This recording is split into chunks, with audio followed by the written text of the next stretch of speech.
Hello, everyone. Welcome to LOCKBEARD Random Live number 81, Lanka Falls. It is July 12th, 2022, and the uprisings are continuing. Whoever you want to call them, trying to control the world the way they are, using green is they're using it as a weapon to control people. They get one side fighting the other over it because the one side, look, we got to protect the environment. That's true, but they take things too far and destroy economies. I mean, Sri Lanka economically is dead, and that's why this here is happening. So, yeah.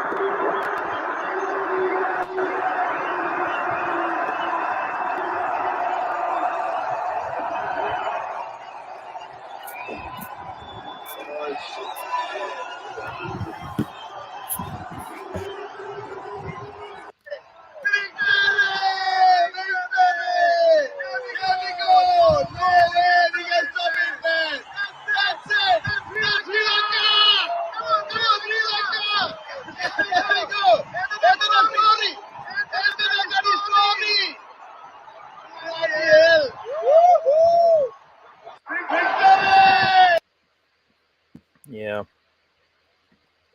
So, yeah, welcome, Karen. New name in chat. Welcome. The tall ones is here.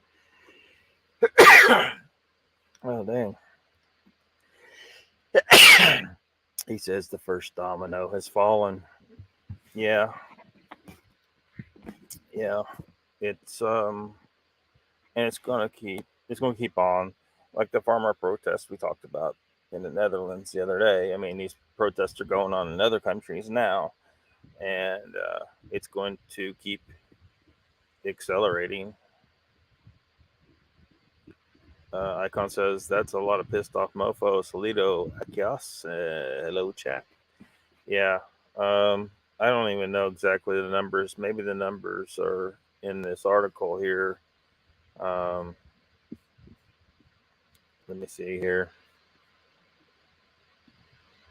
From India TV. I'll just leave this image up.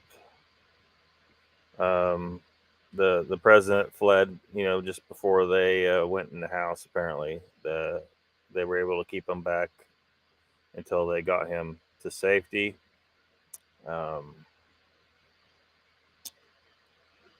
It says political corruption is a problem. Not only did it play a role in the country squandering its wealth, but it also complicates any financial rescue for Sri Lanka. Man, there's not going to be any financial rescue. They're 51 billion in debt. They can't even pay the interest payments. It's over. Lots of Sri Lankans are trying to get out, trying to get passports. People are not. They don't have enough food. They're starting to starve, and fuel is pretty much gone. They're waiting in lines for a very long time to get a little fuel. It's gone. It's over. Only thing left now is for just total collapse to happen, and a few people have died. Lots have been injured in this whole mess, and there's probably going to be a lot more die. Trying to figure out where they're going from here. It's, there's going to be a period of chaos probably. Last month, their prime minister basically said that their economy was collapsed. So, it took a month for them to finally storm the castle. Um, says seeking help from neighboring India and China and from the International Monetary Fund. Well, part of the problem here is the international aspect of things. Every nation needs to make its own decisions and to stand alone as so far as being self-sufficient. There's no way they can be self-sufficient now because okay, for if people don't understand what happened is they they basically just cut the legs out from underneath all the farmers. They're not allowed to use chemical fertilizers anymore, which sounds bad. Sounds like, oh, that's a good thing. Yeah, except you just slashed it all at once, and part of the problem is some of the land that they use for farming in vast areas now can't really support farming without some artificial intervention. That's just the goddamn reality. So this is why I tell people is like people say, "Oh, there's enough room in the world." Look, you're telling me there's enough room in the world for all the people we got, and yet this shit's happening. People don't have fucking food. They could if we had our shit together on a global scale, but then you end up with a world government, and that can go bad too. That can go very bad. Well, it is going very bad. Apparently, that's what's happening. Because even with a global shadow government, we're still got starvation. Why? Because it serves a purpose. Serves a purpose. So, yeah. Let me see what's going. Catch up in chat here. Karen says, "Didn't Saddam do the same?" Well, Saddam, seems to have actually cared about his people. That may have been what got him into trouble, some to some degree, because why was he trying to make sure all his people were literate? Why did he care if they could read and write? You know, he was doing stuff to benefit the people. It seems like he actually may have cared for the people to some extent. Well, the world government doesn't. They're not interested in anyone who actually cares for the people. And they'll take you down. Icon says politics is corrupt everywhere. Yes. Karen says just say no to any politics.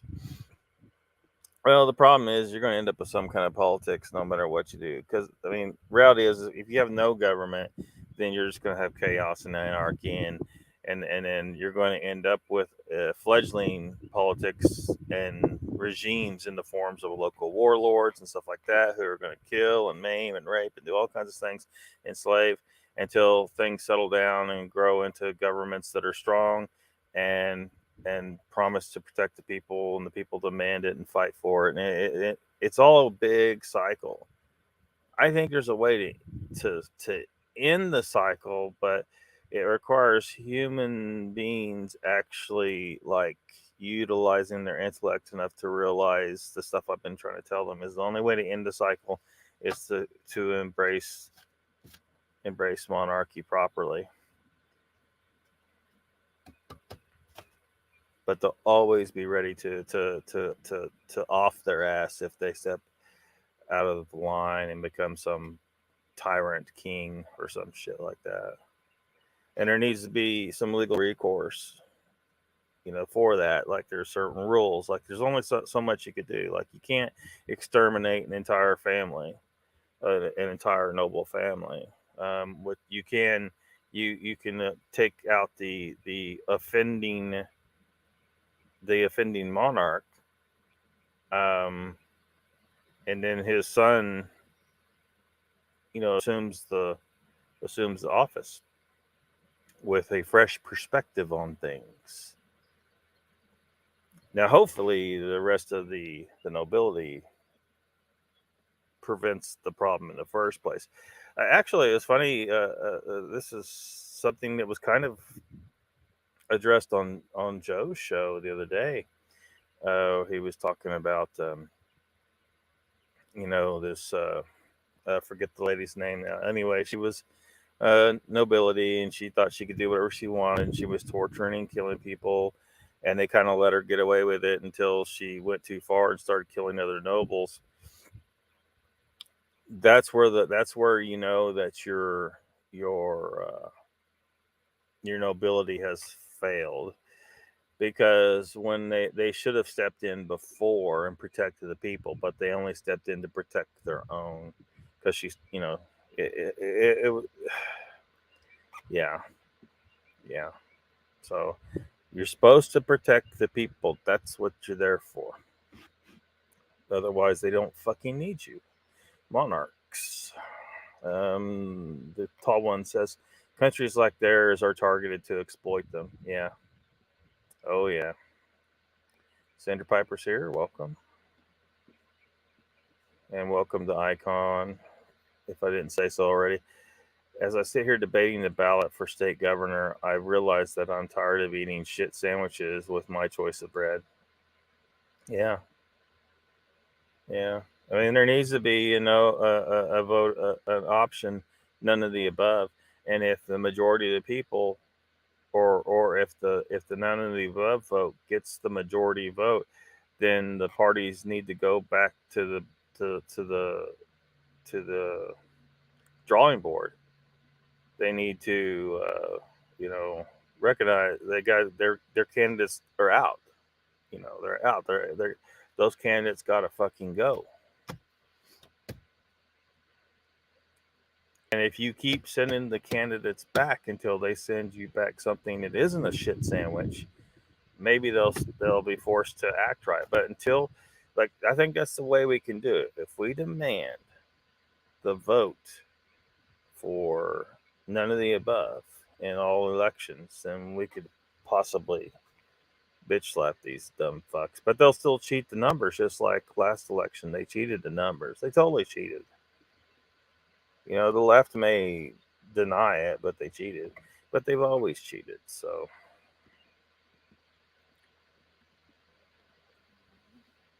Saddam says the tall one says Saddam was a totalitarian government that was set up by our government to help fight Iran. Yeah, yeah.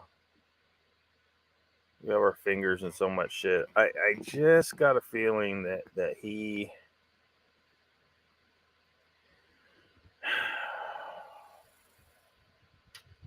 even he was stuck in an impossible situation, and that he may have actually tried to do some good stuff, kind of, well, not so much on the download, because they would we our government would know, but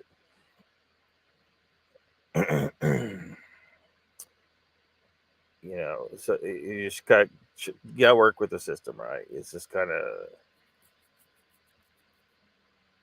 it's just so hard when you're trapped like that.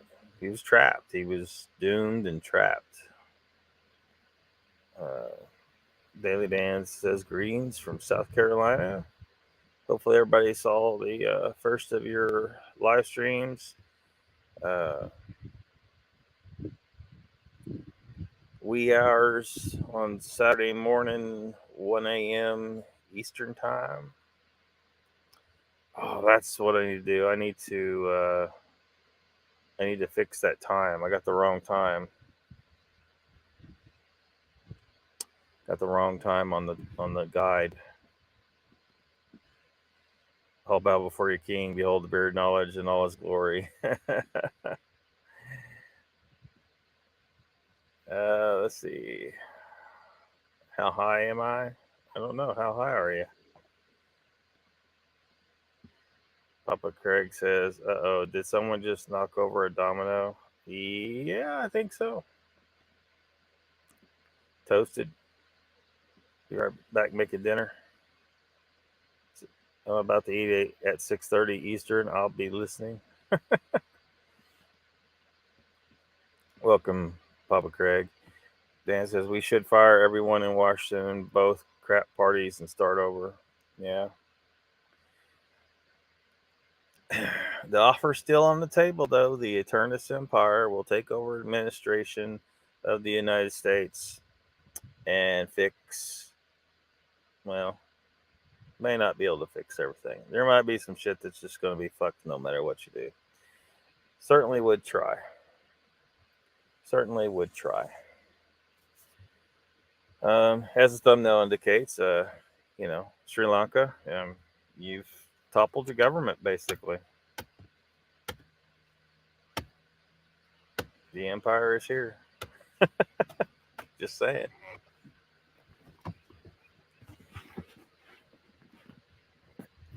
Probably know a little bit more about environmental issues than your president did. I mean, I'm sure he had some fairly decent advisors, but he was also a puppet. He was a puppet, just like all these leaders are puppets of powerful people behind the scenes pulling all the strings. And they gotta be removed. Arrest everybody.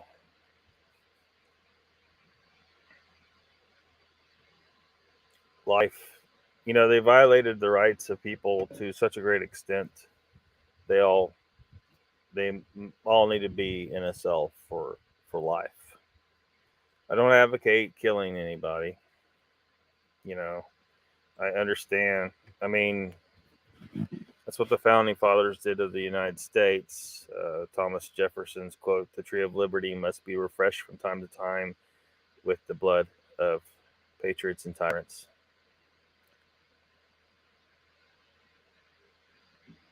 To some degree, I think it's probably something that's unavoidable. Because they could always. I mean, that's good. They don't want to die. They don't want to die. And if they realize that could be the consequence, but the problem is you might go after the puppets in Washington, but you didn't actually get the people that are running the show. Yeah, I got a visitor here for some reason. See if we can get a good look at her today.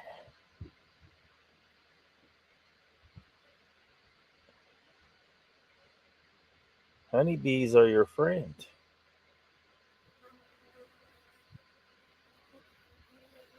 But yeah, you're not getting the guys behind the scenes. You're not getting the guys pulling the puppet strings. You got to make sure and get them.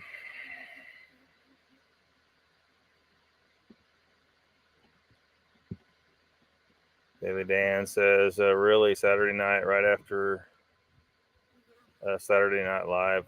I guess it would officially be 1 a.m. Sunday morning, but I call it 13 o'clock live.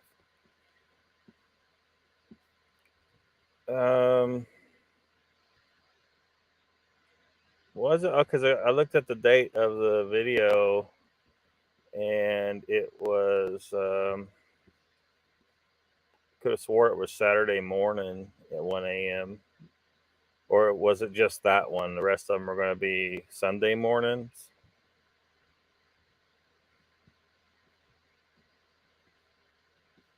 Yeah, because I got it Saturday morning. I thought it was dated Saturday morning.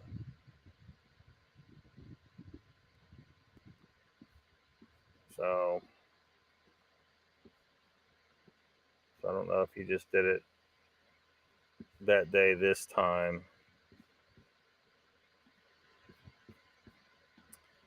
What's for dinner, says Papa. Daily Ann says, don't know yet. Probably a sandwich and chips.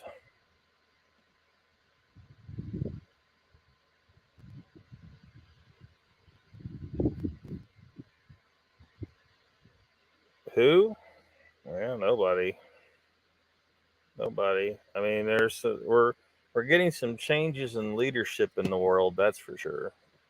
If not fully toppled government in Sri Lanka. There's Donald Fuller. Welcome, Donald. Welcome, Batmom, to the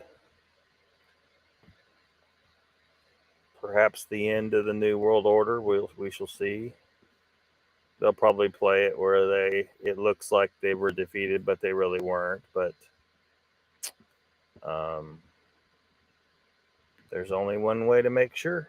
Everyone pick up the imperial flag. So here's what Tucker Carlson had to say about some of this.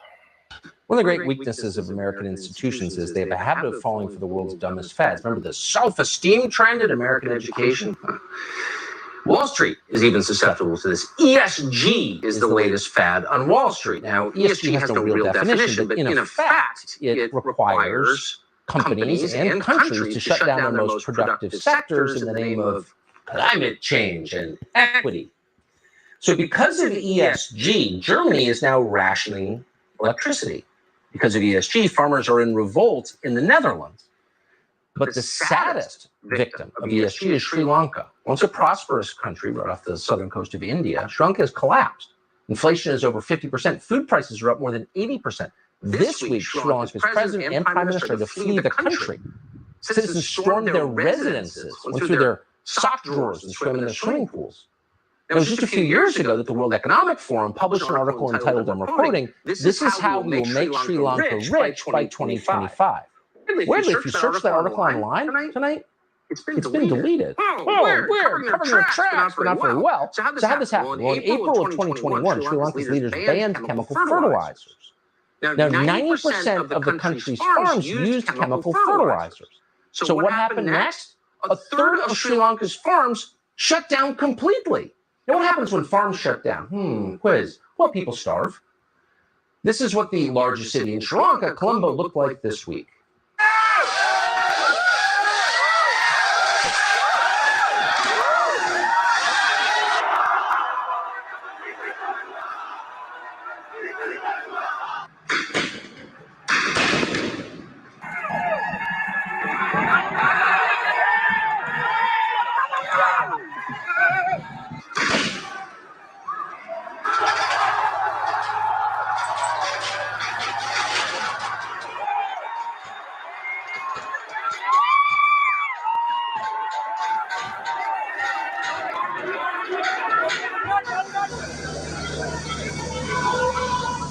That's what the Green New Deal looks like in Sri Lanka. Now, we know what you're thinking.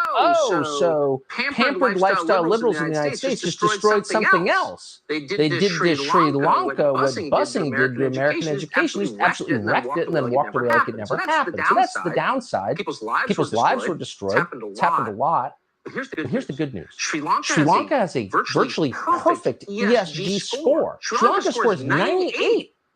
On the ESG scale. That's more than double our score here in the United States. So we're going to need to step up our efforts to shut down farms.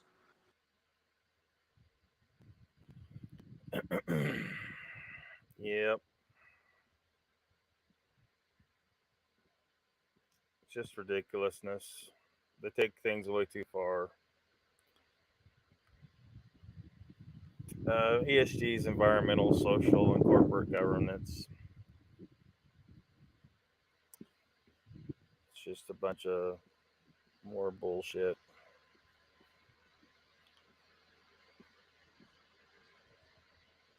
That mom says, well, good. I don't want anyone dead except a few people. Yeah. Well, depends on how guilty the president was. The president of Sri Lanka. If people are dead because of his actions, well, maybe the people there would feel that capital punishment is justified.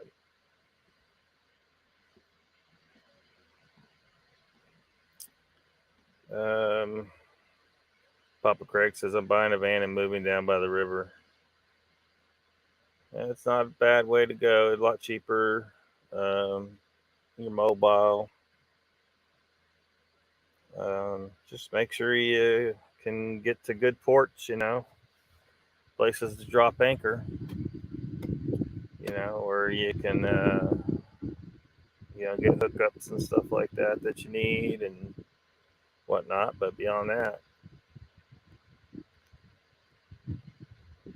Chessboard is here. He says, hello, Lockbeard and everybody else. Welcome. Welcome, Chessboard.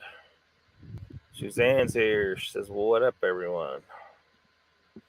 Pop Craig says, hi, Chessboard. I'm waiting for the rolling blackouts in California. Oh, they'll be here.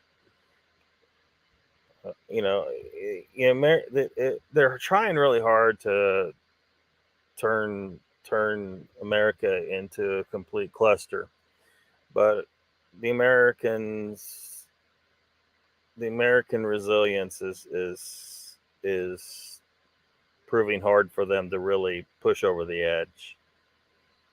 The far left is easy because they kind of want to be chaotic anyway, and they want to burn shit and loot shit. That's why the Black Lives Matter thing worked, you know. You're talking about some crazy people. These are far left, not just left, but the far left that are just nuts. They want to sit there and be like Triggery Puff and scream like a baby to interrupt civilized discourse or just civilization in general.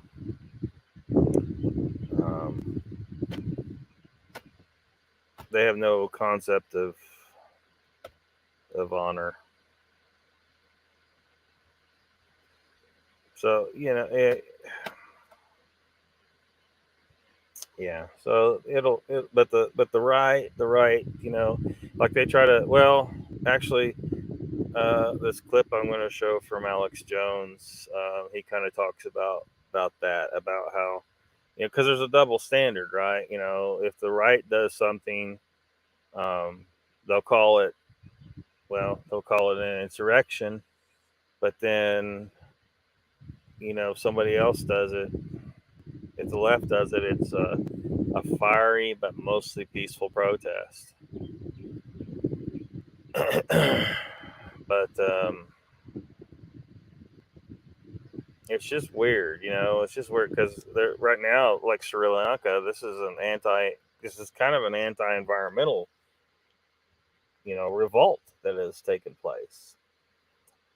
You would think that the media would try to paint that as a mostly peaceful protest too, but the only thing I can figure in this case is that they know they can't get away with it in this case. People see these videos from Sri Lanka that they can't. They're not going to be able to get away with it. There's too many people. The president has literally been removed. So let's see.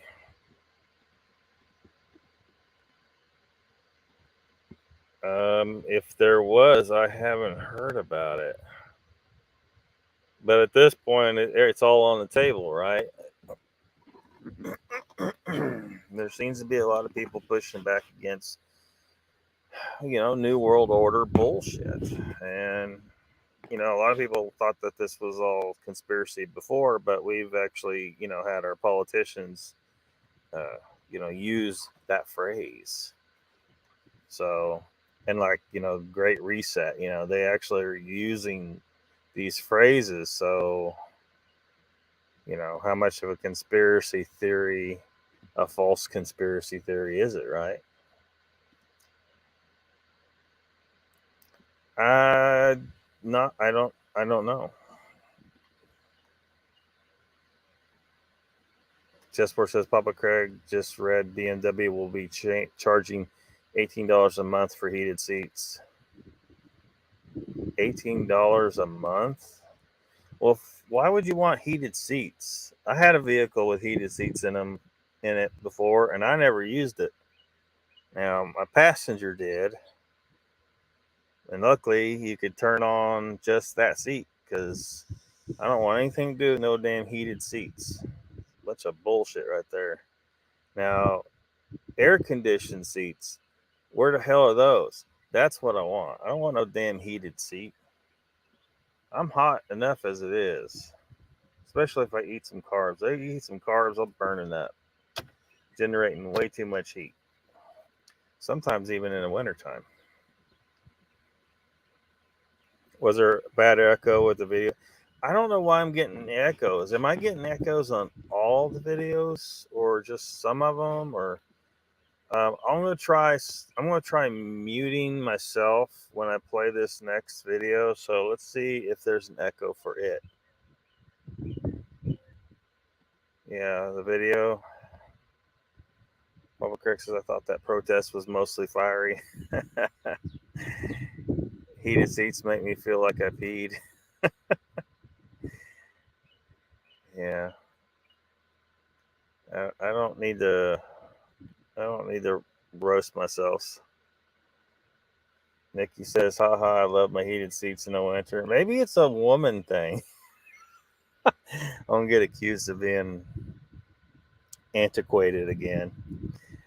All I know is I don't like them. Donald says, heated seats are nice when they're leather and it's 20 below. Yeah, I don't care. I don't. Well, 20 below is pretty damn cold. Maybe then we can talk. But for the most part, Oklahoma winters, seldom does it get cold enough for me to even think about freaking heated seats, man. I don't want anything to do with it. Well, thank you, Daily Dan. Papa Craig says, sometimes when I get back from steelhead fishing, I have a cold butt. Now, air-conditioned seats would be just wonderful. Yeah. Batmom says, Lockbeard's a woman hater. No, don't spread that rumor. I'm mostly, I'm, I find sharing the world with women mostly agreeable. Sanders says, hi to Nikki. Just versus Lockbeard, my thoughts exactly about AC seats with all the smoke blowing up our ass from Washington and the news. Yeah, we're going to need a cool down. Ruthless says, good day, Lockie. Hey, how's it going down there in Australia? Checking in to see what's on the agenda. Well, today the Eternus Empire is trying to attract and acquire Sri Lanka. Since they've, thrown out their leaders and need new governance, new and better administration. First order of business, fertilize your fields, whatever you need to make the food so you can fucking eat. It's one of the basic things that the government should be like not trying to stop. Like, if your people aren't being fed, you need, you're the government. Maybe you should try to do whatever's within your power to get the people fucking fed. And instead, all these governments are doing shit on purpose. They know what's going to happen. To make it where the people can't be fed. What kind of ass backwards freaking clown world are we living in right now? So yeah, that's on the agenda today, Ruthless. Hopefully you're being a good ambassador to Australia for the Eternus Empire. I expect to, assume power down there any day now. Thanks to your efforts. That mom says, you can always get warm, but it's hard to get cool. Heat makes me panic. Exactly. Like I've gone, because I stayed in a vehicle smaller than this. And before anybody says anything, look, I had a travel trailer. I just didn't fucking use it. But I had the vehicle that had the heated seats. I don't think I ever used the heated seats even in the winter, because 2 winters the heater didn't work, and I didn't have a propane heater back then, like I do now. And but my give a shit about that situation was very, very low, because I throw, a couple blankets on and I'm good, unless it gets really, really cold. And Lucky just has hot balls. Yeah, I don't need any warming up of boys. That's bad for the That's bad for the reproductive capability, and I'm still intent on producing. Batmom says, I feel the same way about men, mostly monks, because they don't talk much so nice. Rissa says, cold as fuck. It's all about China here. Yeah. One of the first orders of business is trying to figure out how to get China the fuck out of Australia down there. China needs to get the fuck out of everywhere. You know, these globalists, these new world order bullshit fucks have gotten us too entangled with China, and they did this on purpose. And now China is kind of a, it's kind of a wild card. Like I don't know how much of a threat they really are. I mean, the reality is that they probably aren't a threat at all unless they are ordered to be a threat by, new world order type scumbags.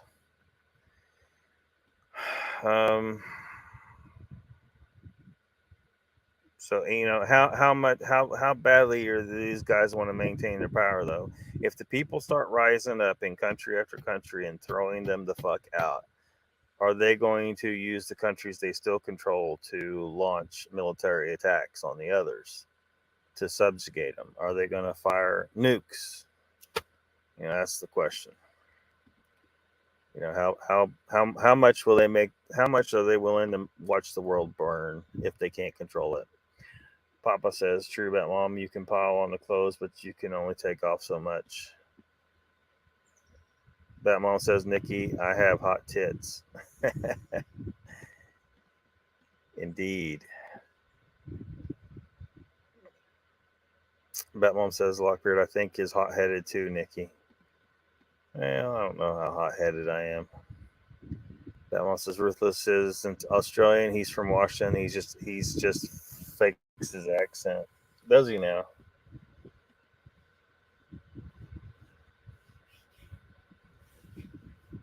Just Ward says, Batmom, my dyslexia made me think you said picnic.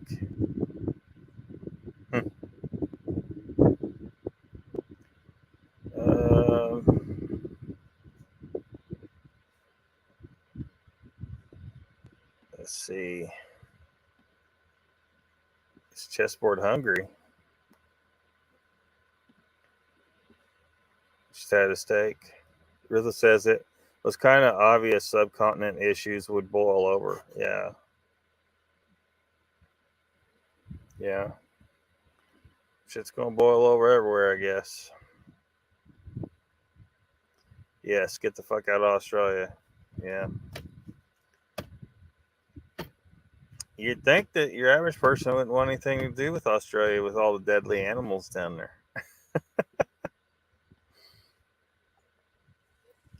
Ruthless says this island is being set up as an escape to place that will be shown to be great, but ultimately will remain a prison island.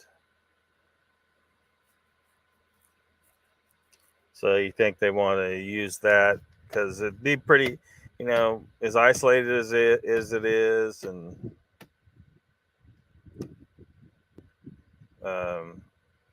everyone, for Asia though, it would be very accessible, easy to get a lot of people down there if they wanted to, flee down there.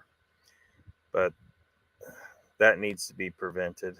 Troy is here. She says, yep, all the sanctions on Russia are hurting us, not Russia. Yeah. Papa Craig says that CCP isn't starting to scare the daylights out of me after decades of the left sucking up and giving the store away. Kamala's meeting with your prime minister. Fucking, can't you guys prevent that somehow? Or if enough of you are protesting outside the government buildings, they might have to take notice. So look, Kamala is vice president of the United States in a rigged election. What the fuck is she doing in Australia?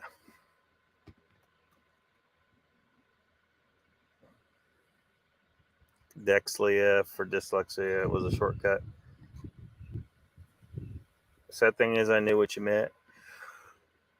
Wait till this fall, as if this isn't bad. If it isn't bad now, yeah, shit's just gonna get wild. Just be ready for food shortages. There's like no sign of it here, but that doesn't mean that can't change. Papa says, Troy, true, the dumbasses. They offer inducements to move here. Yeah. Yeah. As I was saying the other night, I know some people like have a gut reaction, a knee jerk reaction to this. You have to understand. You've been if you believe that immigration is good for your nation in the form it is now, you've been brainwashed. You've been tricked. You've been hoodwinked. um,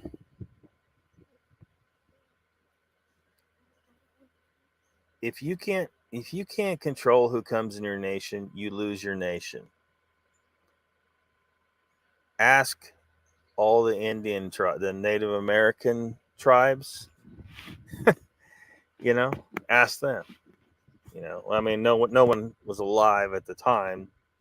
No one today was alive at the time, but we all know the answer to that.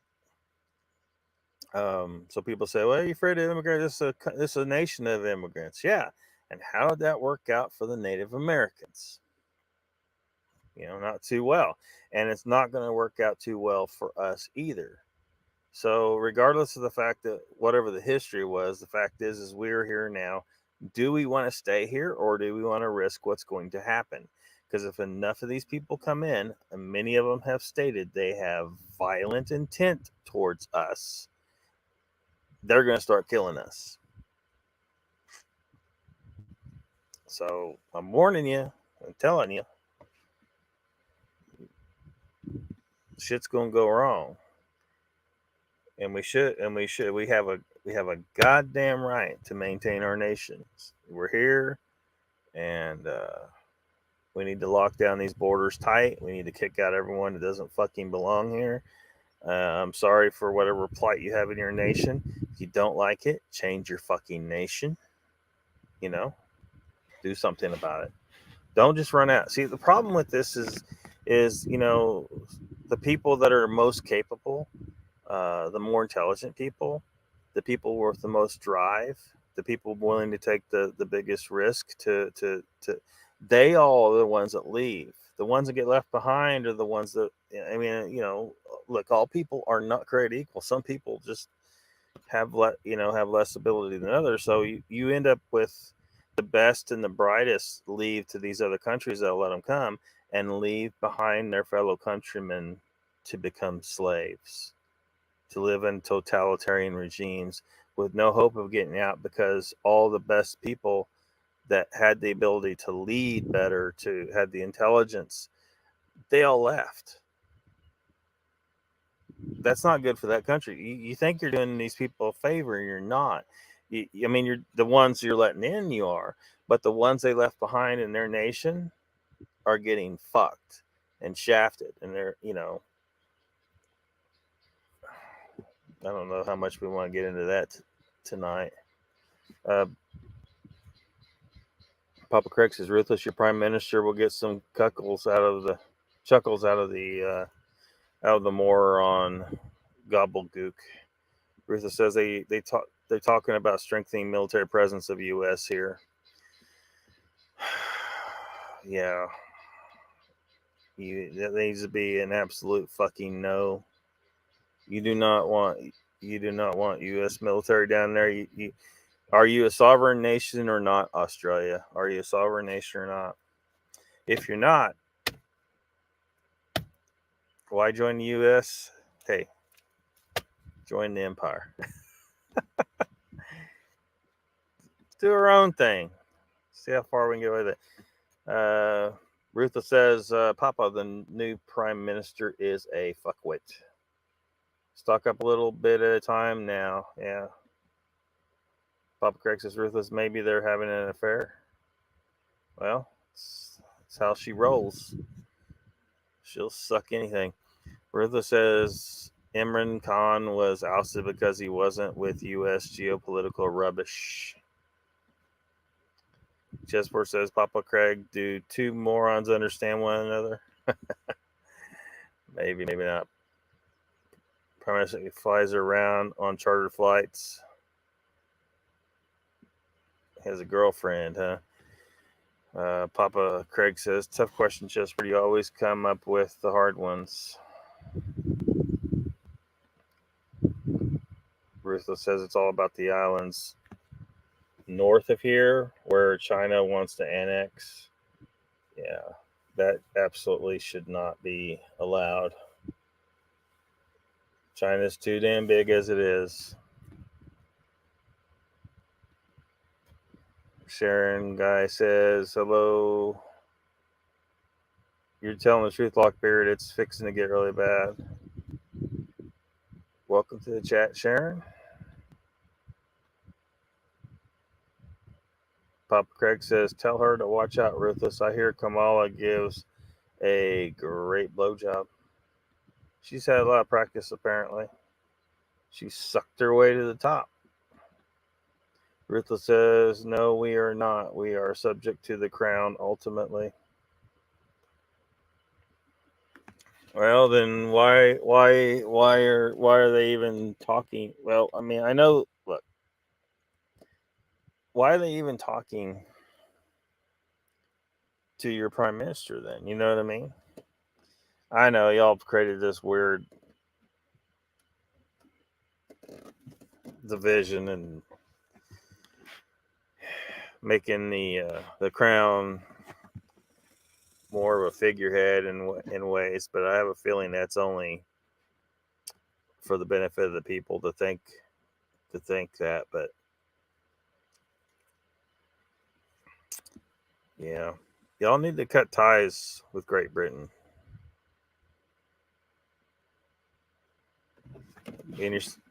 And ultimately, you're right. Like, you're sitting down there acting like you're a sovereign nation, but actually you're part of the British Empire.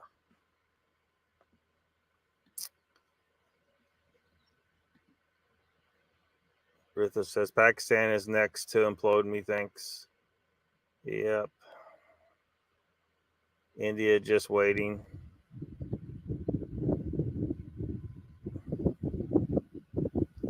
Donald says, are you saying our vice president is easy? By all accounts, she if she thinks it's going to get her higher up the ladder, she will suck whatever cock is needed to do it. Papa Craig says, yes, Ruthless, they haven't been happy there for so long. And two factions really hate each other. Talking about Pakistan. Yeah. They just need to fight it out. It's got to happen. You got too many people, for starters, and humans are designed that way. We're designed we're designed to find reasons to fight and then fight. That's what's made us strong and intelligent. It's part of it. It's what makes us strong and intelligent. The moment we stop all that, like if we ever get a culture going that actually manages to achieve complete elimination of human conflict, that will be the end of human civilization. You got to have it. You don't have it, you don't have the constant challenge to be better, genetically and just individually. Angel Nolan, welcome. Yeah, Well, I think again, this is one where um, YouTube, YouTube, YouTube picks and chooses, like depending on what the name of it is. Like I could have named it something more cryptic, so they didn't know what I was talking about. But because it has the name Sri Lanka in it, it went down the algorithm rabbit hole somewhere, so it's less likely to be seen.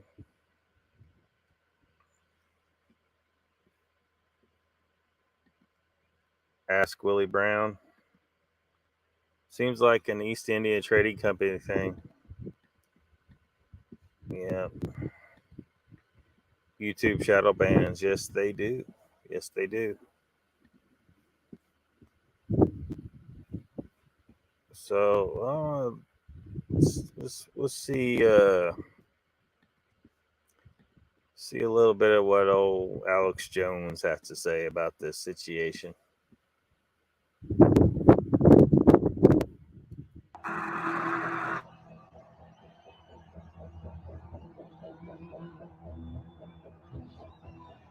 Every major Western publication, from the BBC to ABC News, from CNN to Der Spiegel, is calling millions of Sri Lankans burning down buildings and vehicles, attacking police, sacking government facilities, physically attacking the leader of the country, breaking into the presidential palace, swimming in the swimming pool.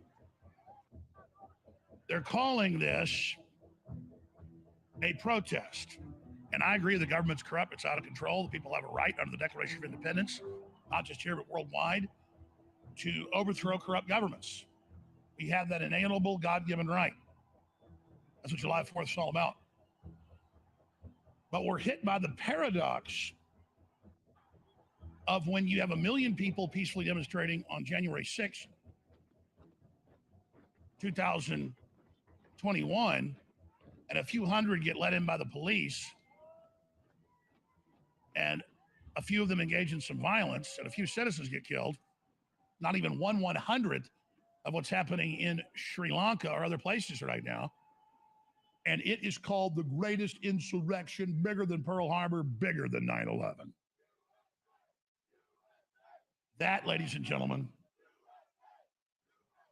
is gaslighting. That, ladies and gentlemen, is lies. That, ladies and gentlemen, is fraud. Meanwhile, in the Netherlands, in Italy, in Germany, in France, millions and millions of farmers are protesting the EU and their individual governments, announcing a ban on cows starting next year, with 30% of cows that must be slaughtered, and over a 5-year period, reducing beef production down to 10% of what is currently. That is feudalism. You will eat the bugs, says Klaus Schwab.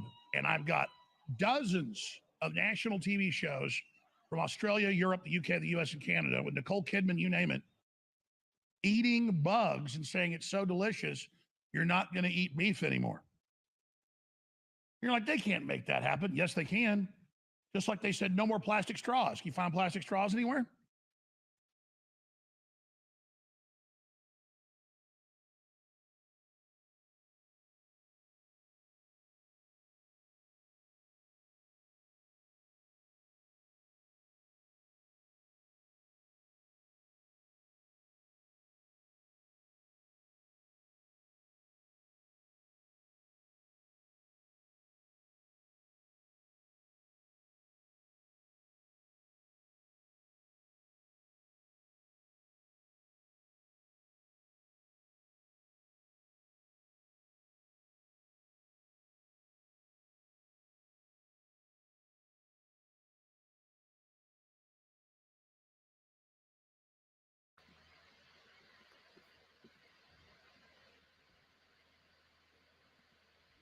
Yeah, just remembered. Hopefully they got rid of the echo.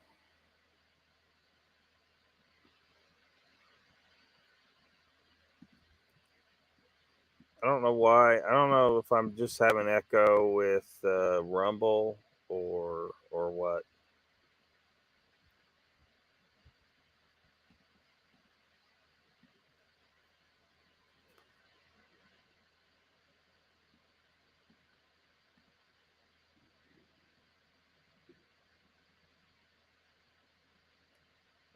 Okay, so I am I am unmuted now. Okay. Donald says, so is hunting going to be banned also? You better believe they're going to try. Yeah, they'll try, man. This crazy bitch right here has her way. Yeah, you weren't going deaf. Ban Gerda thorn in the butt. Plastic draws.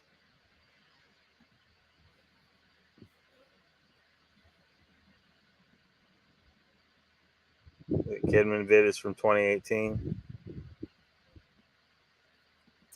Yeah, she's still crazy.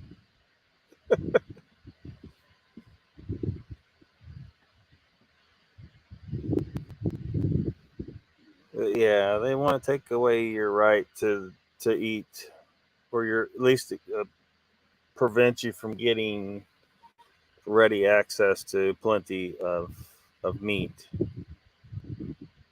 Yeah, this is an attack on your health. This is an attack on your liberty. Humans, as I've said many times, are designed specifically to eat fatty red meat, and they're trying to take that away from you. They're trying to take the food right out of your mouth, the proper nutrition out of your mouth. If they take the corn, that's a good thing, but they want to keep the corn. They want to keep the soy. They want to keep the wheat. All these things are poisonous to you. You're not supposed to eat that stuff. It's not food. It is not food. I don't know how to beat this into people's heads and make them understand these things are not food for a thoroughly carnivorous animal like humans.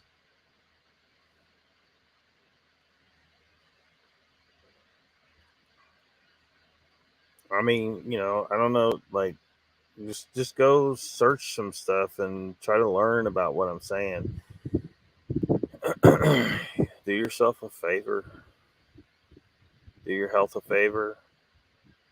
If you're someone that's having kids, man, you would give them so much better future if you start right from the beginning. As soon as they're weaned, they go right to eating meat.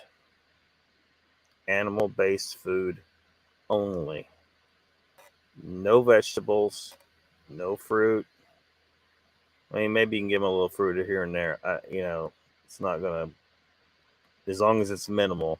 But sure as shit, don't give them candy and potato chips and rice and beans and pasta, and all these things are poisonous. And yeah, but do your research. Do your research. I promise you, as long as you don't get sucked down any misinformation rabbit holes, and you actually try to learn what human physiology is and what our evolutionary history is, what we're designed to be. All those spear points, the painstakingly flint-napped spear points, they're not for plowing fields. They're for taking down tons of meat.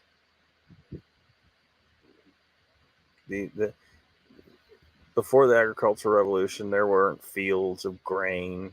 There weren't orchards of fruit. There was none of that. There were herds of gigantic animals and humans running around with spears. Just a little more advanced than chimpanzees putting a little stick down in a termite mound and pulling some termites out. We took it a little bit further, right? We from using that little tool to get termites out of a mound to to whacking animals with a stick or a rock to a sharpened stick to adding a stone spear point.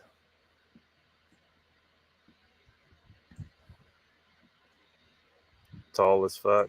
She's pasty looking and tall as fuck. Papa Craig says, that's right, Donald. They're working hard on it right now. If they have to, they'll wipe out all the game animals. They are here. They're wiping out the game animals where you're at, Papa Craig? I really don't think they could pull that off. They might be able to. I don't know. There would be too much pushback. People that love hunting deer and stuff would lose their goddamn mind. And even if you got rid of all the deer and stuff like that, you're never getting rid of all the hogs. You ain't getting rid of the hogs. No way. Ruthless says she gets around in bare feet. Does she? She likes to walk around barefoot. Papa Craig or Chessboard says Papa Craig announced today California blocks gun sales to those at risk of breaking law. It's coming. But Ruthless likes vegetables. Well, you keep eating vegetables. I'm just telling you, they're loaded with anti-nutrients and they might say, well, it's got this nutrient and that nutrient. Well, some of the things they say you need out of vegetables, you don't actually need, like fiber. You don't need to eat fiber, period. It's complete bullshit. You do not need to eat fiber. And then a lot of the vitamins are not in a form that's easily absorbable anyway. And then some of these things have anti-nutrients and other toxins in there. You just don't want to. It's just not good for you. So, I mean, you keep eating them if you want, Ruthless. I'm just saying, vegetables really offer little or no benefit to you other than giving you a bulky shit. Fucking up your gut biome, and not every day, just sometimes. Ruthless says, where's Mr. Lee? Probably sweating his arse off in that heat wave there in the UK. Yeah, UK's having a little change in leadership too. Papa Craig says, oh, that's a good one, Chessboard. At risk of breaking the law. That's everyone down here, but not laughing. Yeah. I mean, how do they determine at risk of breaking the law? You know what I mean? They'll pull some funny shit. Well, this guy, he's a registered Republican, and registered Republicans are known to be rebellious, and they might break the law. Ruthless says termites were probably like a condiment. Donald says getting close to the time we will need to take up arms. Past that point, Donald says Ruthless. Papa Craig says, wow, it's our first day of 94 degrees here in Eastern Oregon. Wow. Well, I mean, if that's the hottest you're gonna get, you're kind of lucky. We pretty much hitting at least 94 every day, and then up to 105. One day we got to 105 down here.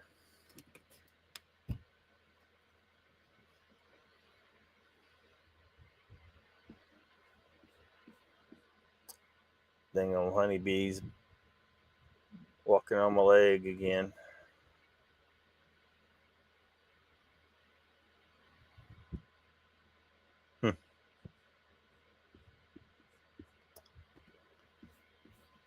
Eat what tastes good.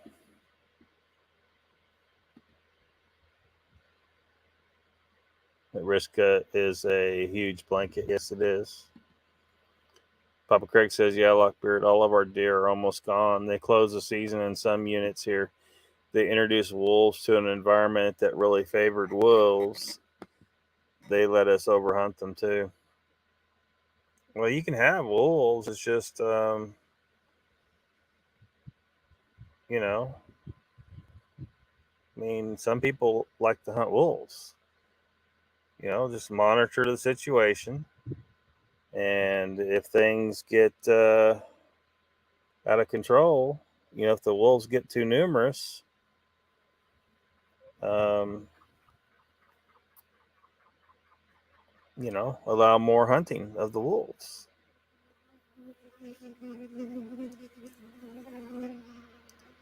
But you know, I don't think it's a bad idea to have the wolves. It's just proper management. I mean, some areas they manage to have plenty of deer, no problem. So I don't know how you guys aren't. I don't know how you're in that situation, really. Um,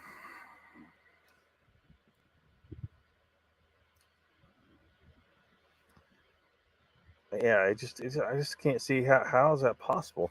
Ruthless says, look at all the places that have recently had elections. Factor the places where regimes have changed. It's kind of obvious what's going down. It's a B. Yeah. Papa Craig says we usually get as hot as most places, but this year has had a stream of cold air coming right over us. We'll send some of it down here Oklahoma way.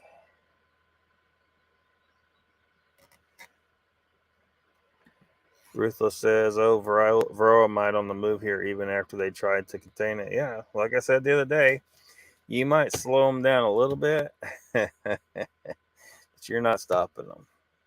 You're not stopping them. Bees are like, they like, you know, they fly, you know, 5 miles, and, you know, a drone might end up in another hive than where he started and be carrying a mite, and he just needs one female mite, and away you go. They move around a lot. They cover a lot of territory. You cannot stop the varroa mite. Australia needs to learn to live with them, starting with ordering as many varroa mite resistant queens as you can now. You need to requeen your hives immediately before they start dying from the mite. So you can save your hives. You could possibly save the majority of your hives if you just get them requeened now. In 30 days, you'll have a bunch of new bees in there that are resistant. And then, you know, use some of the treatments that they give. I don't think you should do too much of that if you can help it. I mean, obviously, you don't want to lose all your hives, but if you intervene too much, you just help maintain, you know, weak bees that need to be intervened. Everybody's got to work together to breed the bees towards being better able of handling the effects of the varroa mite. Otherwise, you're going to deal with problems forever. So, Papa Craig says, look it up. All hunters in this country know about it. The wolves have destroyed the elk herds in Yellowstone too. Yeah. Yeah, it's just an imbalance. I mean, they need to they just need to learn the better conservation.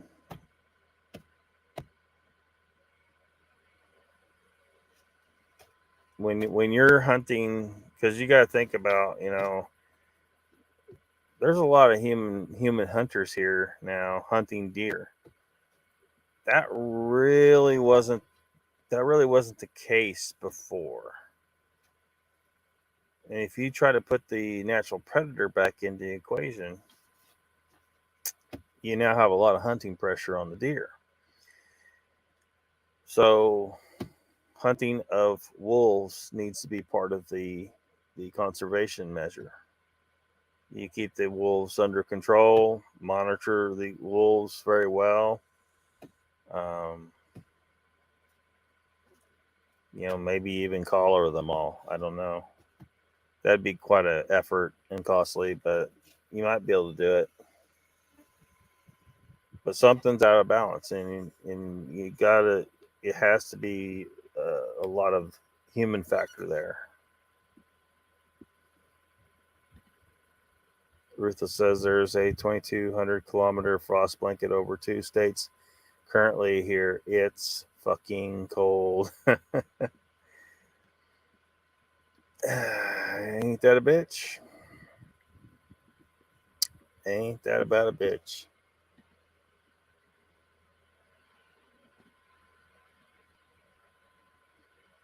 But that's not. I mean, you guys don't really. Like, you might want to clarify, what are you calling cold? Because you guys have a lot of very hot area there.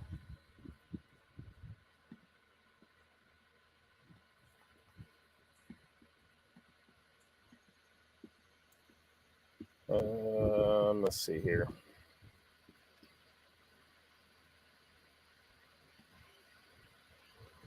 Chessboard says, Papa Cred, they have an agenda, and anyone that don't see it, what can we say? Yeah. Ruthless says, we have idiots in charge here, Lockie. They won't do what is logical with the B issue. Yeah. Well, it just sounds like another group of people that would be, interested in administration by a government that sees things far more logically and isn't out to harm the people. The industry, the beekeeping industry there is important, right? It's important everywhere. It's important not just for honey production, but for crop pollination. So I ask you, how much are you guys willing to put up with down there before you remove your government? Do Australians have it in them to take action and remove their government, and then hoist the Eternus Imperial flag and enjoy better administration? Man, the requeening of your hives must happen now, before the hives start collapsing. You're going to have colony collapse disorder all over the place. You're going to lose so many freaking colonies. You have no idea. Like, y'all, I mean, the beekeepers in Australia have heard, but they haven't experienced yet, but they're about to. And because people here and other places have already been through this and already have the genetics that you need, you can head off a lot of the damage right now. But you need your government to stop being stupid or be removed.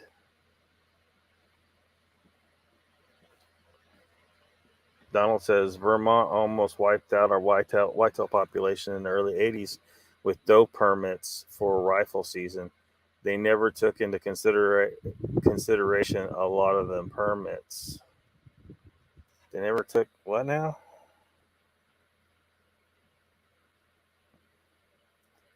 I don't think they should.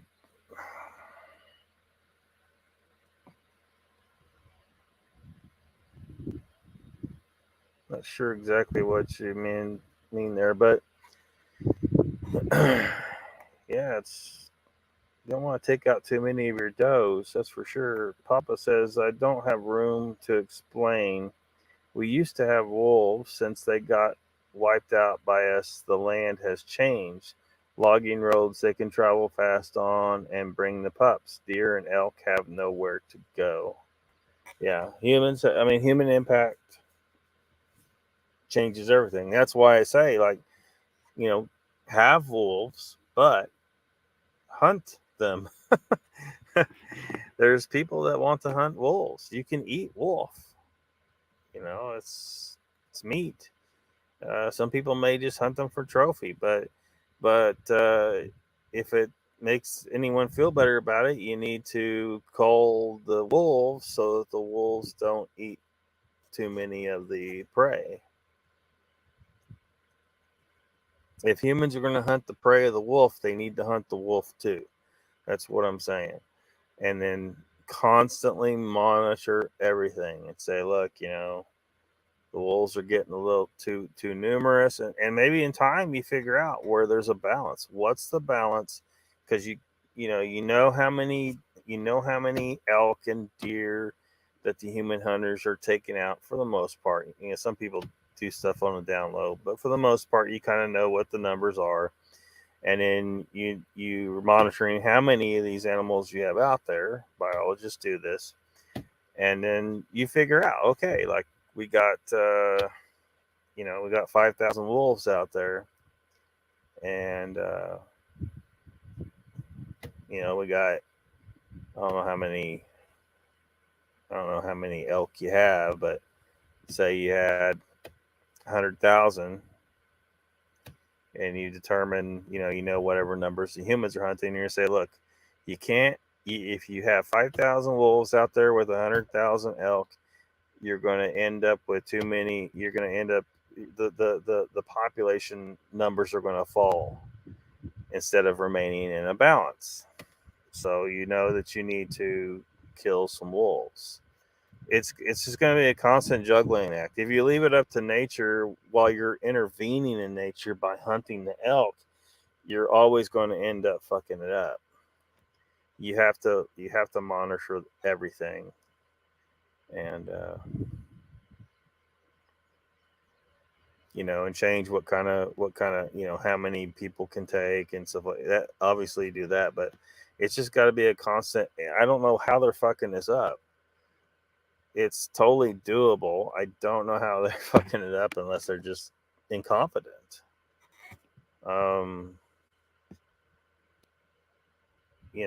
I don't know that. I don't think we have any wolves here. I mean, we certainly, sir, I'm sure we have some mountain lion, and we definitely have a ton of coyotes, tons of deer, tons of freaking deer. Donald says we're just transport permits. Were just transport permits that the hunters would use more than once. What? So I don't understand what you're saying there exactly, but Papa Craig says we all saw 80 bull elk standing in the middle of our valley in a blizzard for a week, surrounded by wolves. Less than half got out. So are they not allowing you guys to thin out the wolves? I don't understand what the problem is here. If you thin out the wolves, Batman says it's so hot here that we don't want to go outside at all. Ruthless says cold is when the average temp is way down on the east coast at the water's edge. Well, yeah, but like, what is that in Fahrenheit?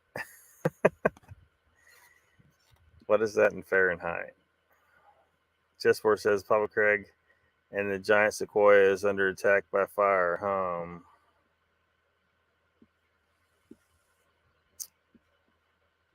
Yeah, there's not a lot of giant sequoias left, so probably ought to protect them. But they'll fail too. They'll fail at that too because they don't manage forest right half the time. You have to do controlled burns. God damn it! I don't know why some morons that call themselves environmentalists are so resistant to controlled burns. Controlled burns save trees. Dumb fucks. Jesus. Papa Craig says Oregon won't let us hunt wolves because the editor of the Oregonian newspaper told our governor he wants to hear wolves howling when he comes over here to camp. Starving wolves are traveling there now. Is that like, is that for real? um, if that's for real, who the fuck? Why does the governor? The governor works for the people, not for the editor of the Oregonian newspaper, and and that's just a stupid reason not to hunt the wolves when the wolves are destroying all the prey animals. Jesus Christ. The fuckery just goes on and on. Ruthless says, but they don't vote people in here. It's about keeping the other party out. Hence, we went from liberal to labor. Donald says, are you processing the honey from your hives, Lockbeard? No, I got. It's going to be quite some time before I can really do that. I need to expand, and try to make a viable business out of it. So, maybe some honey can come off, but my plan is just to keep splitting colonies to make 2 colonies, and then grow it, and then split those, and then grow them, and then split those.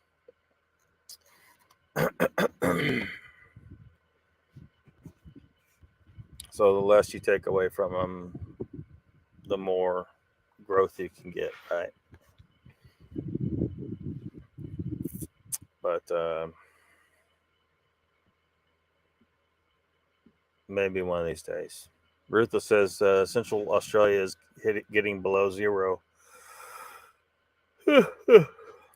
0 Celsius or Fahrenheit. Those are 2 very different things.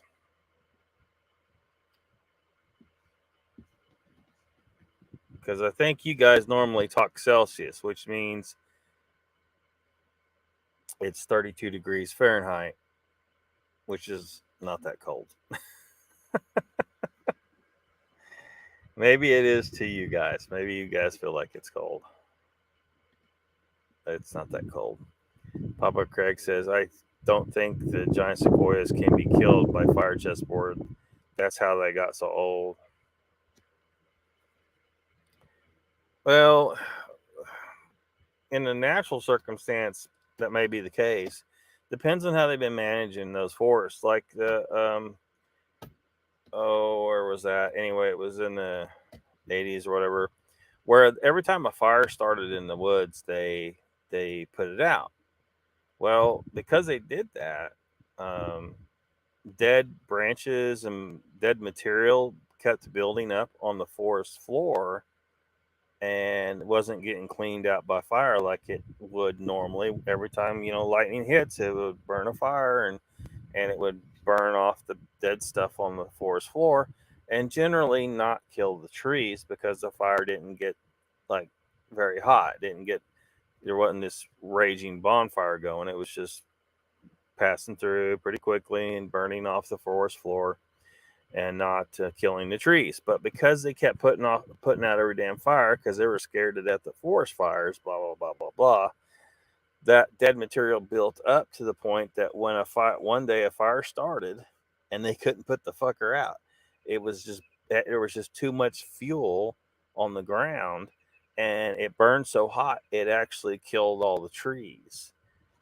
And finally I thought that people had fucking learned their lessons. Like, look, there's fire in nature, and nature has learned to deal with this. Like, there's certain plants that they need fire to properly live because that they've always lived under conditions where fire burns through there every so often. Pyrophytes is what they call it. There's like the grasslands. The only way grasslands, the prairie, stays prairie is if it burns off every so often, because the tree seedlings will burn up and die, right? They're about, when they're just tall or even 2-3 feet tall, those trees would be killed. But the grass species, they just sprout back up from the ground. They have these huge root systems, in some cases going 17 feet deep, And when the fire burns off the top, that just gives them a clean slate, and the grasses grow right back in. That's how prairies and that's how grasslands are maintained as grassland in nature. But there's a species of pine tree, for example, the pine cone doesn't spring open unless fire has heated it up. And the fire comes through pretty quick. It doesn't burn everything entirely. It just burns through really quick. The pine cone doesn't burn up. It just gets heated enough to open up, and then the seeds can fall out, and then the seeds can germinate. But yeah, so depending on whether they screwed up like that again with the sequoia forest, those sequoias may be in danger if there's a lot of dead material built up and they failed to maintain that forest with controlled burns here and there. Those trees could be in danger. Ruthless says even Perth is unusually cold at this time of year. Chessboard says Papa Craig could be. I'd love to see one, but too late for me. Something I've always admired. Joe's here. He says, "Hi, folks. Who you pissing off today, Lockbeard?" Oh, hopefully, probably the New World Order. All those douchebags. They're probably like, "Look, we destroyed Sri Lanka on purpose. You stay out of it. Stay out of it, Lockbeard." The offer's on the table, Sri Lanka. Hoist the Eternus Imperial flag now. We'll kick out these New World Order douchebags, and you can put whatever fertilizer you need on your land so you can grow enough food to fucking eat. And we'll figure out the fuel situation. I don't know why they're screwing up the fuel situation, but they're screwing that up too. Where they're having to wait for hours to get fuel, and then it's limited quantities. Chessboard says hello to Joe. Donald says put them two comments together and it will make sense. It was a two-parter. I ran out of space. Jay says McDonald's when I was 16, cheeseburger 15 cents, hamburger 10 cents, fries 10 cents, Cokes 10 cents. Where did it go? The hidden tax, inflation, right? Inflation. Yeah, your economy is not stable if prices keep going up. It's not stable.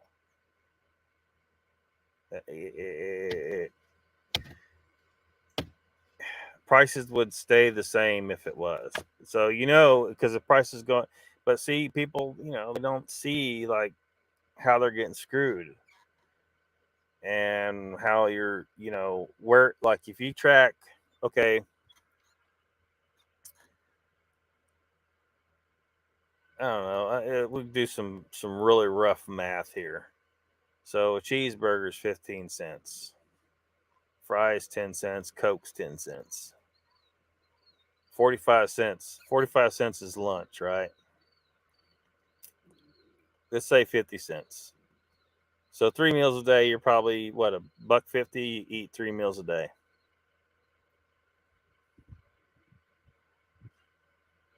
Hell, you go to McDonald's today to get that same meal. What is it like? Freaking $12 or something? $15? Like they're proud of that shit. A freaking hamburger is like $5-6. Just a hamburger.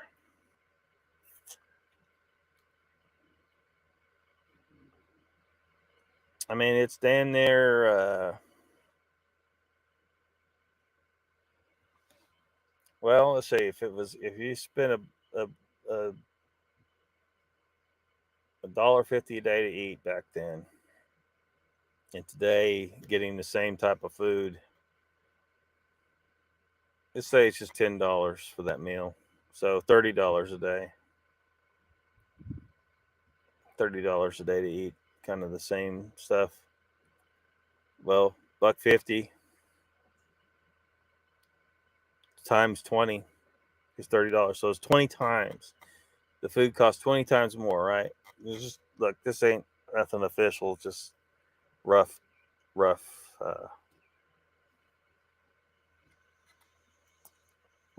calculation.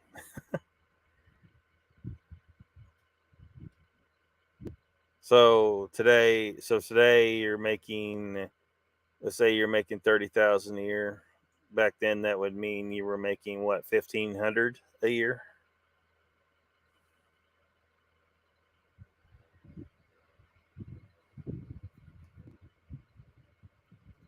Were people actually living on $1,500 a year back then?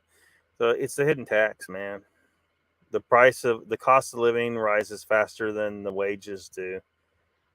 And it's by design. They try to act like it just happens. No, you do it on purpose. They do it on purpose. We saw a 2600 Mustang. Welcome to the chat, by the way, Jay and Joe. So the Sequoias are the actual ones that require the fire to open the cones. Yeah, which is fine unless the fire burns too hot, because they didn't allow periodic fires to come through like they're supposed to. Papa Craig says, Ruthless says, gotta fly, things to do, 0 Celsius, Lockbeard. Oh man, yeah, 0 Celsius ain't cold, man. Your water's just beginning to freeze. Yeah, fucking metric.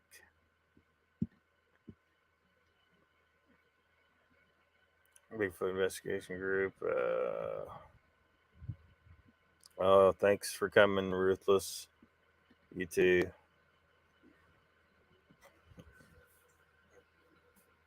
Chessboard says, when my father had the store, he sold gasoline for 18 cents a gallon.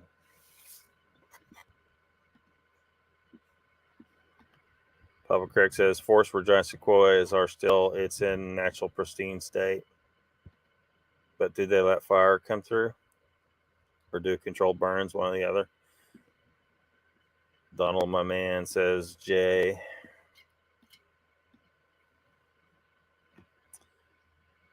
85 cents when you were a senior in high school. Jay says, I went to work in 1973. Gas was 17.5 a gallon. Got off work 10 hours later. It jumped to 73 cents a gallon. Holy crap. That's crazy. Pay me, man. Hasn't stopped. Sharon says, hey, guys and gals, gotta go see y'all in the grocery store. Joe says, I'm doing a controlled burn right now. Awesome. Papa Craig says, the local environmentalists did not realize the forest had become so overgrown, so they let our state burn. We have a lot less forest since they replaced the conservationists in our state.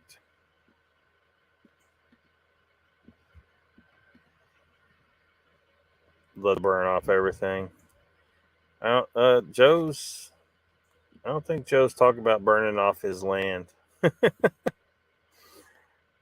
Still can't remember if I said hi. Hi, Jay. Looking forward to meet you. Says Papa Craig. Says, now I have to go help take out the washing machine. I'll be back. Have fun. Troy says, Operation Minimize. Joe says, Mr. Lee preaches keto. I preach sweet leaf. Well, you can still smoke and be keto. You just gotta, when you get the munchies, just eat nothing but low carb stuff.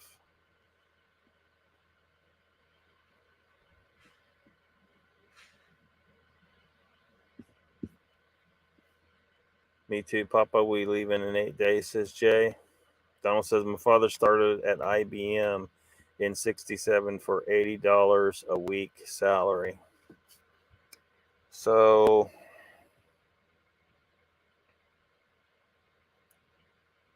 that would be roughly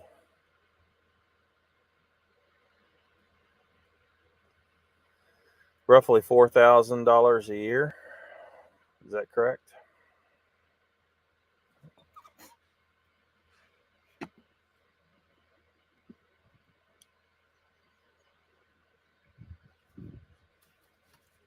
when was those numbers that Jay had for the burgers and stuff? I don't know. I'm sure somebody somewhere has actually figured up the exactly, you know, what the changes are. I just know that the cost of living goes up faster than the wages do, so people are being forced to live uh, at a lower and lower standard.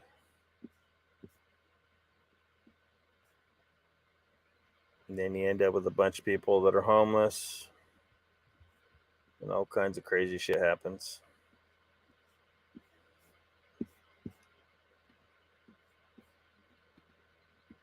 Let me see here.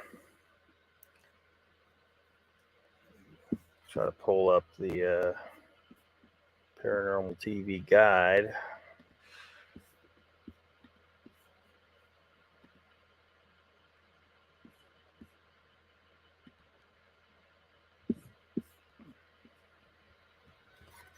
Danny Stanton says he preaches both keto and weed and fat bottom girls.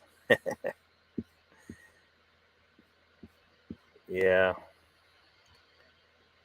So I need to go in here and really enlarge this.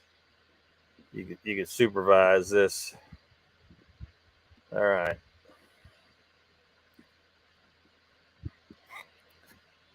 So we got the Daily Dan blog, channel 13 o'clock live with Daily Dan. So you're telling me it's not the wee hours of Saturday morning at 1 a.m., which is really,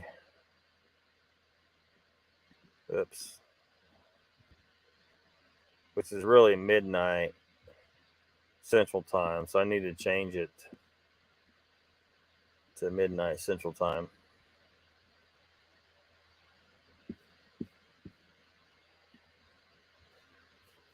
Because the guide's in Central Time. So Chessboard says, Donald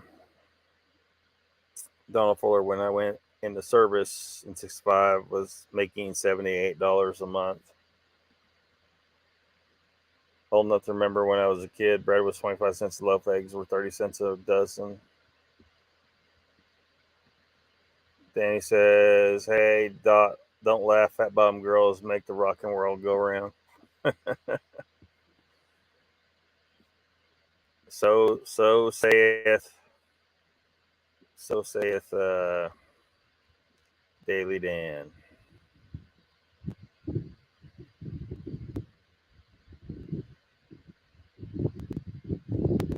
So let me see here.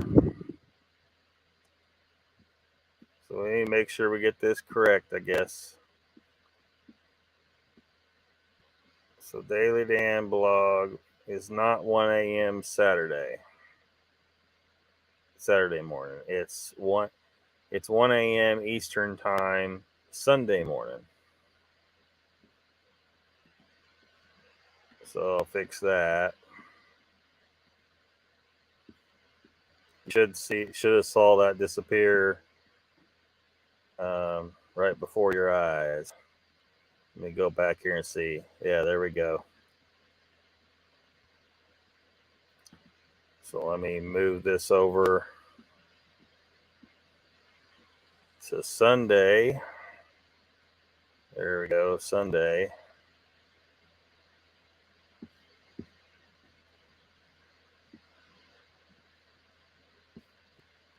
Make sure you guys can see that. And I need to change that to midnight Central Time, Sunday morning, or Saturday night, however you look at it. So let me do that.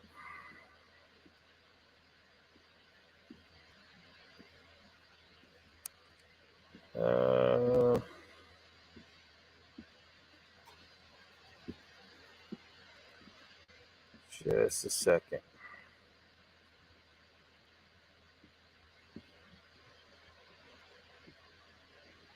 You find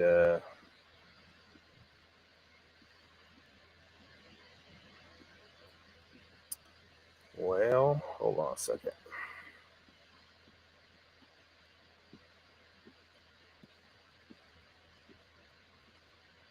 I'll get it done just a second.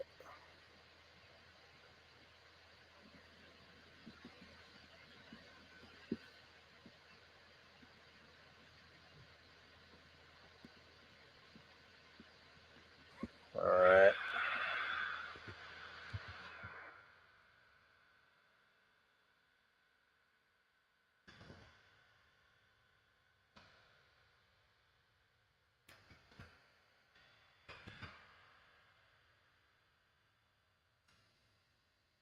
That should be correct now.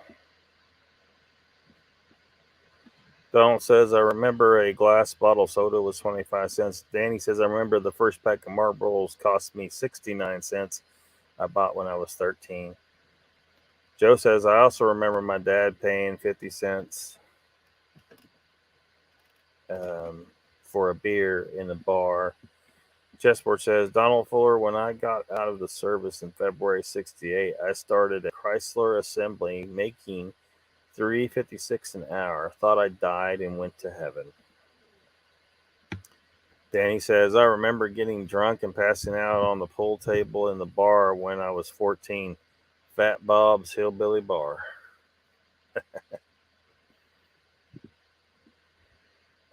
Yeah, it was different times. Back in 2008, when I was working with this guy, he was 91 years old, and he said that when he was a kid, as long as you could reach up and put a quarter on the bar, they'd serve you.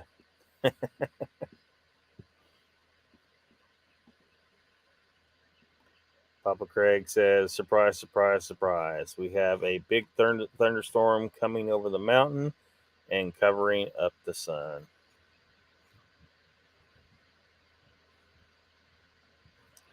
I wouldn't mind a few more clouds myself here, but it's not bad temperature right now. What is it right now? It's like 80, 89.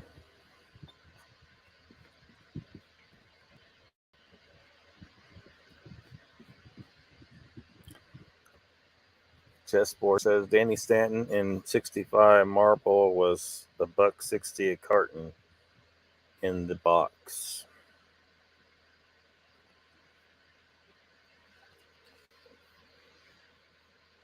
So, Danny, is everything look good on the schedule there? Says it was in 65. You think you might go to 7 nights a week? You were born in 65. Donald says, Chessboard, it was good pay. My first wedding job was at a concrete prefab company for $4 an hour in 1986. You sure? I bet you could do 7 nights a week.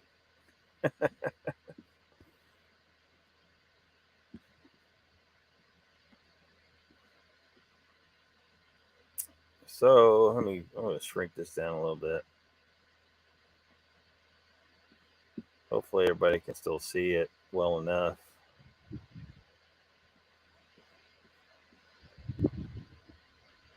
Papa Craig says, let's see, 1976, 35, bread 50, milk $1, gas 35. 35 cents.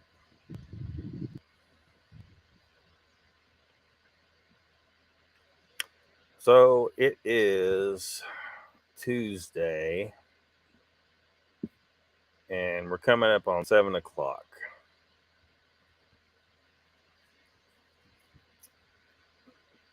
So here's kind of what's going on tonight. Abnormal Alabama, that's those people that have puppets and stuff. It's a very strange show to watch. Actually, let me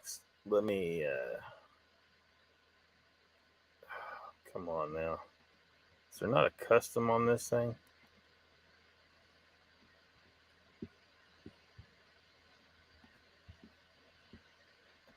Well, somewhere.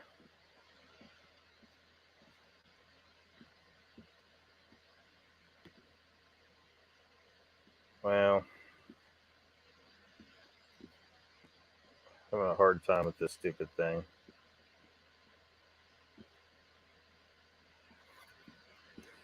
All right.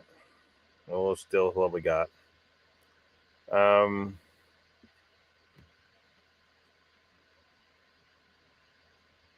the Beyond Explanation channel, about an hour from now, hour and 12 minutes, you either got From Behind Tall Trees or Wild Blue Yonder. They alternate weeks. See, that's on the same channel at the same time on the same day, but they alternate weeks. I don't know why they don't just do them on different days and do it weekly, but whatever. Bigfoot Preppers, Bigfoot Tales. Very Bigfoot Prepper, very religious oriented channel. Like he does some stuff that's just strictly like Bible reading kind of stuff. That was this morning. Chad Smith was this morning. Creepy Little Book is at midnight tonight Central Time. Discover Sasquatch should be on here in a few minutes at 7 Central. Edge of the Rabbit Hole, about an hour and a half from now. Entity Paranormal Investigators in about an hour. Fade to Black in about 2 hours. I don't know. I think I know, like for the KGRADB channel, the Universal Secrets. I think I just didn't know what time, but it's supposed to be on Tuesday. But could be wrong. Maybe some stuff's changed. Who knows?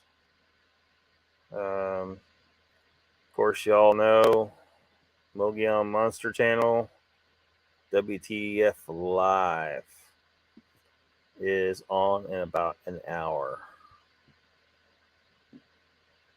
Night Dreams Talk Radio comes on at the same time. Probably nobody here will be over there, I'm sure.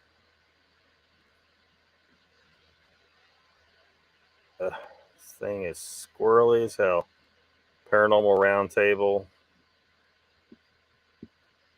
on in about 40 minutes from now. SoCal Forest Ninjas. I think it's going to be on in a few minutes. Spaced Out Radio. If you want to get your woo on, that's where it's at. A bunch of woo. 11 o'clock Central Time tonight. I still haven't figured. I don't think those Endless Mysteries. I don't think that channel's operating.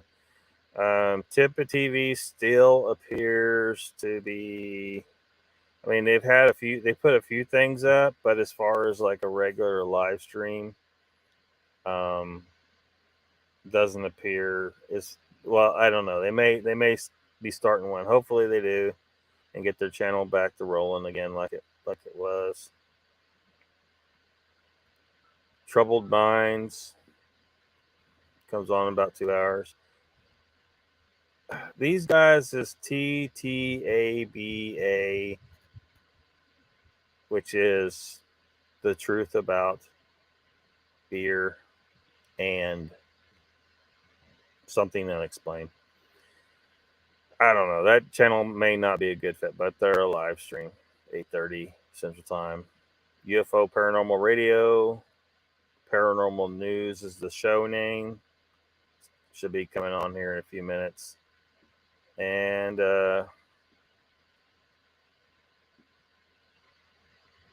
Where's My Sage? Should be on in a few minutes. So that's basically what's going on tonight.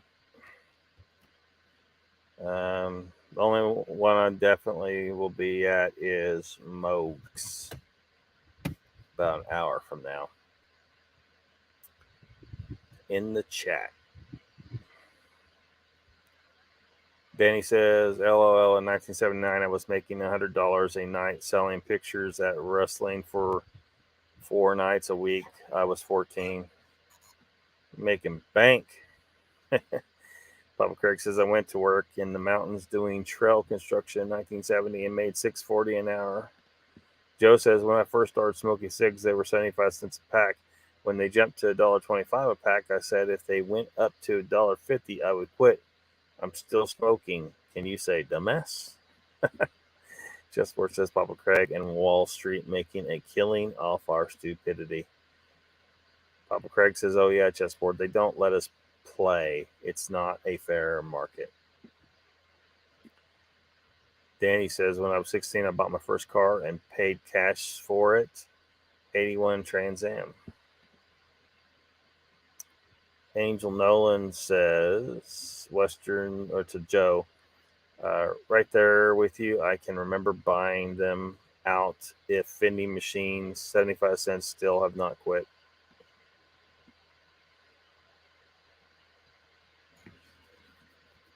Chessboard says to Joe,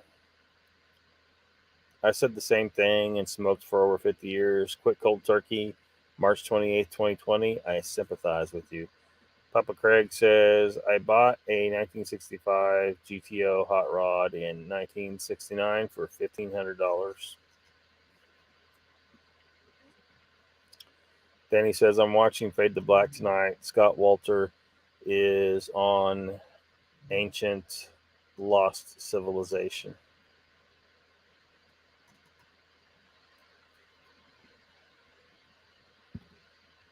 Donald says, did you ever get any clarity of what Ben T was saying about Joe and Steve?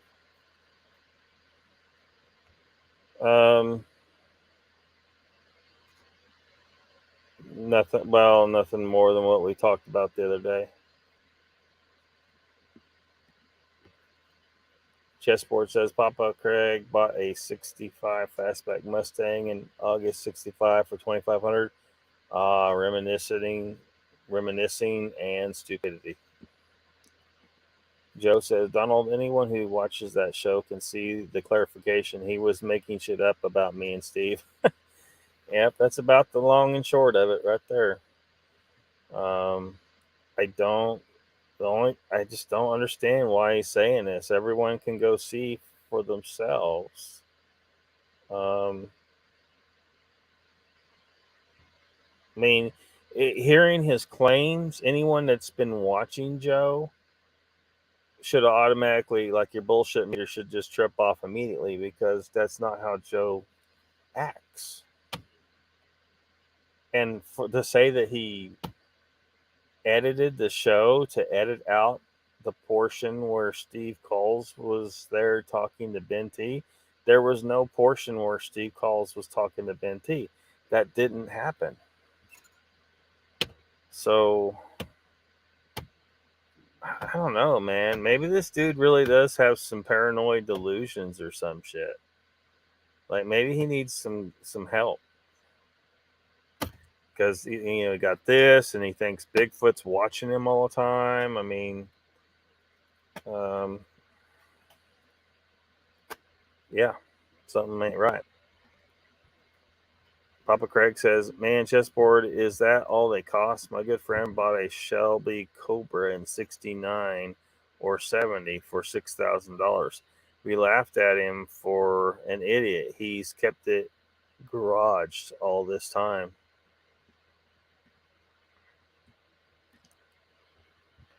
Chessboard says, Papa Craig, yes, Shelby Corvettes and Cadillacs were in the 6,000 range.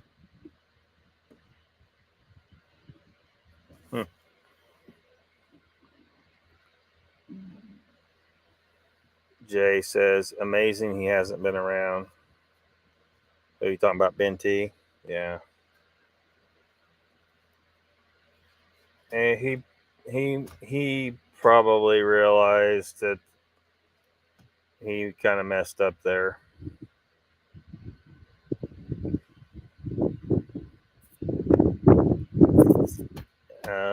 And I mean, hopefully I've proven. I mean, if I see bullshit, I'm going to call it, right? And when he said that, I saw bullshit. So Papa Craig says, "Oh, it's thunder and lightning. I tell you, it's frightening." This Cobra's worth about $500,000 now. Holy crap, dude!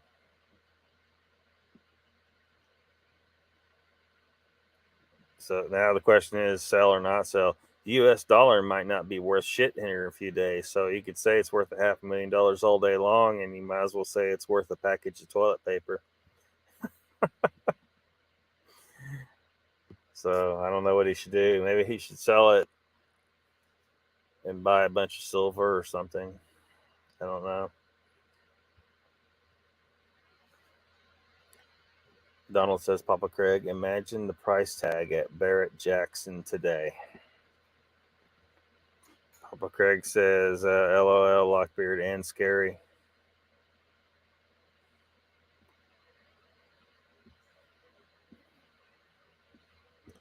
Jay says, I have a problem with people who see a lot of big feet.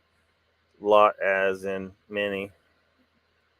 Yeah. I mean, like I said, on one hand, I could tell myself, well, I shouldn't immediately doubt people who come out claiming they see Bigfoot all the time, because ultimately, does that really mean anything conclusively? It doesn't. But then again, why is this person seeing them all the time? You could believe the Patrick Vaughns of the world that they are just that good at finding Bigfoot. You could believe the people that are all like, well, Bigfoot get attached to certain people or interested in certain people, or certain people just have the gift or whatever bullshit. I don't know. Well, like you said, when someone says they see them all the damn time, I kind of immediately start like questioning. Joe says, "Hey, does anyone know where I can get a voice stress analyzer fix? Asking for a friend." Did you break it talking to Ben T? Jay says, all the time.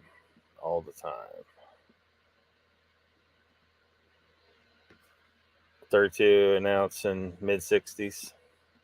Some gold. Papa says, I've had a lot of experiences, Jay, but it took 55 years. Jay says, not you, Papa, I mean others. Papa says, yes, just where I could find a lot of it then. I wish I would have held on to it. A lot of gold. Yeah, they don't want people having any possession of things like gold, though, or silver. They really don't.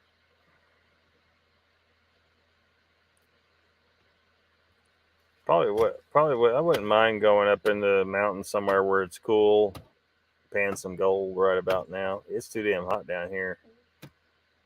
Plus, there's no gold in Oklahoma. Well, extremely little. It's not worth panning in most places.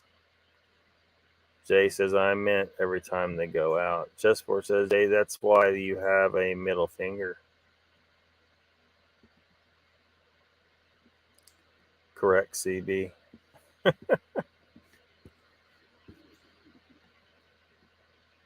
Let me pull down this. Come on. Bam, get that out of here.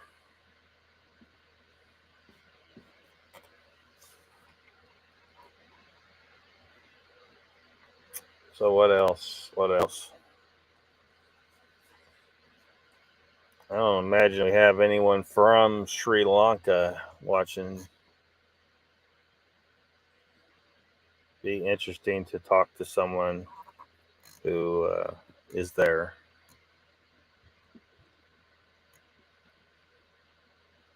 Just where it says Papa Craig, you would have been a Parker. Do what now? I'm missing something, I'm sure. What do you mean by that? What do you mean by that?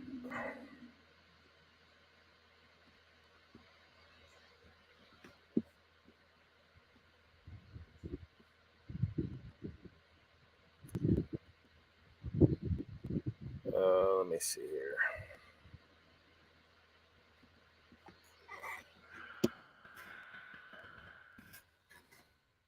All right. Well, trying to pull up.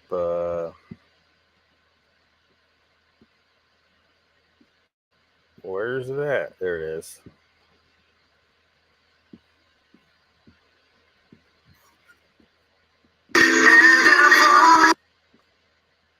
A lot of music in your live stream.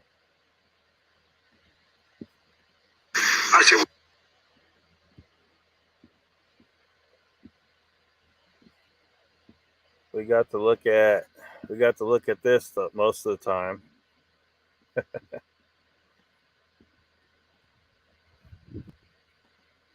Hold on. So many steps to make stuff pop up, I swear. Jeez. Does that look familiar? Donald says, whatever happened to this Lodge kill zone expedition that was supposed to bring back all kinds of evidence? Man, I don't know.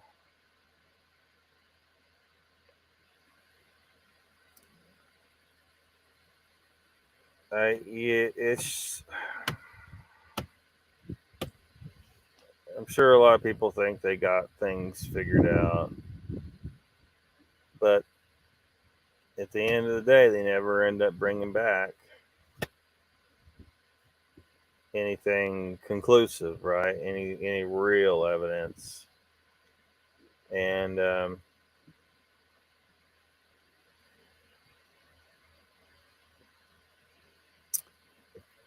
I almost hesitate to say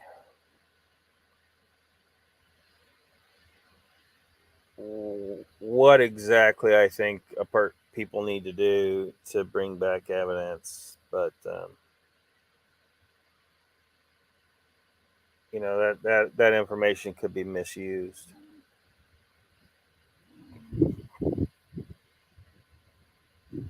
Besides, I want to be the one that actually brings back the real evidence, right? One of these days, someday. It's going to require some funding, man.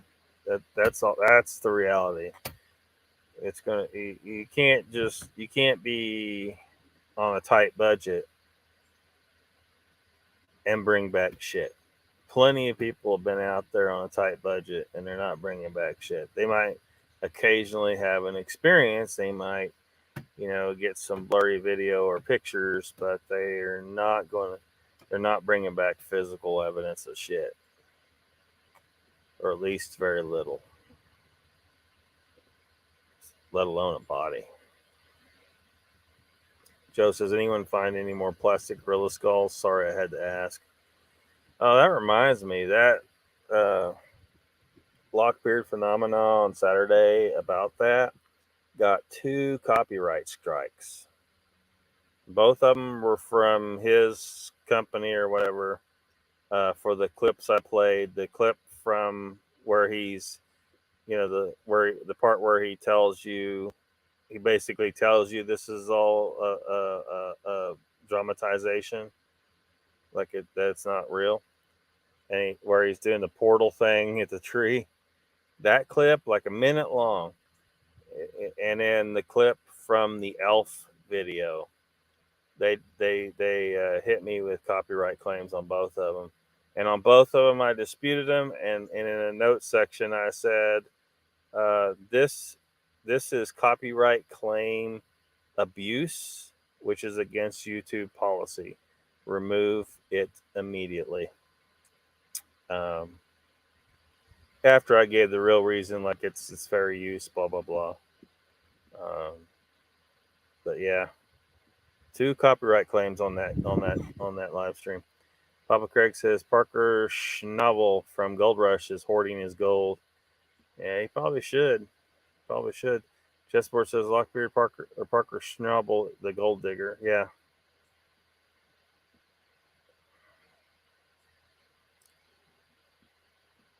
Yeah, so that's what you're talking about. Hoarding, he'd be hoarding his gold.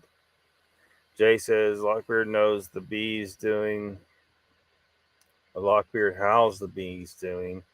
My grandfather raised bees, and I don't even remember him getting stung.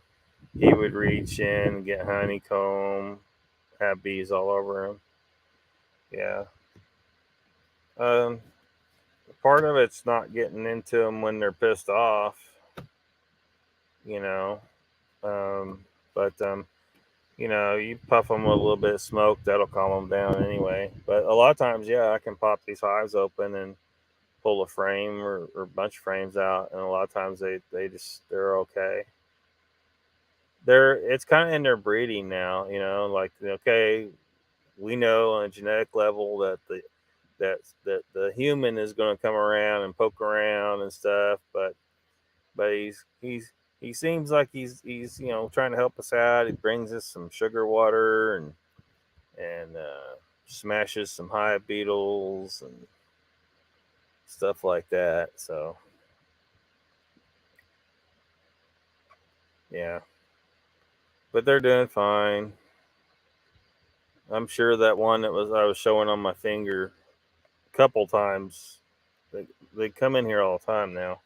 There's just so many bees over there, and of course, right, right there. That's a big, like 25-pound bag of sugar. So like the bees get in there a little bit. I found one dead in there just earlier today. Probably got in there and was drunk on sugar and on his last leg anyway, and just croaked right there. But yeah, they're doing fine. I just need to increase their numbers, grow.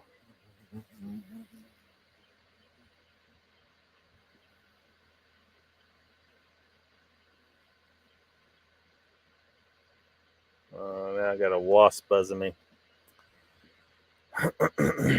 Papa Craig, touche.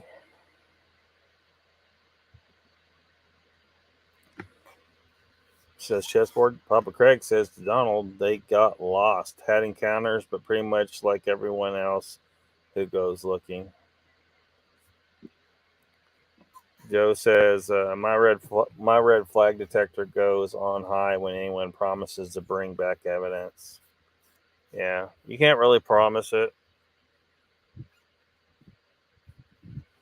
You just can't.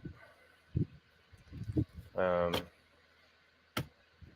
even then, what do they mean by evidence? If they mean pictures, that's just not going to cut it. We need more than pictures. We need a physical body. I think there's methods to achieve that without killing one, but it's going to take serious funding. And the reality is there's very few people that have the money to fund that are interested in this or want it done. And it seems that a lot of those people that are willing to put the money in on this endeavor, they get sucked into the bullshit. They get sucked into the liars and just waste a bunch of money to achieve nothing. So whatever, we're just gonna be here stalled out until something changes. Donald says to Papa Craig, so, in other words, that Kreider character was full of shit.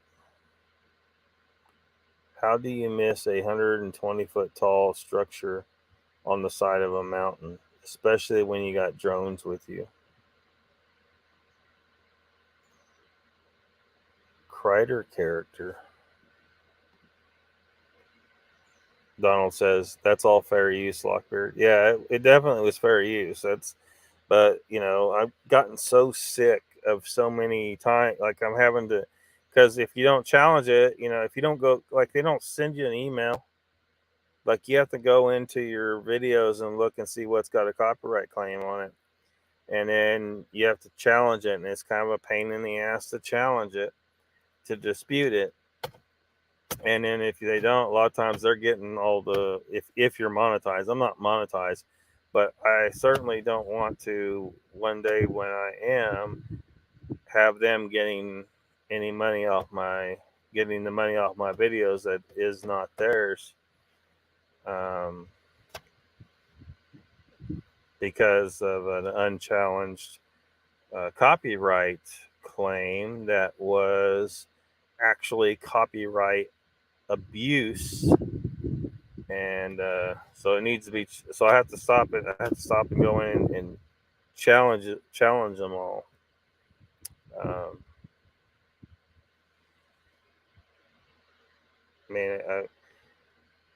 I don't know. I don't know if YouTube plans to do any kind of repercussions against these people. Like when you make a copyright claim, and then it gets disputed, and you're forced to release it because it was fair use.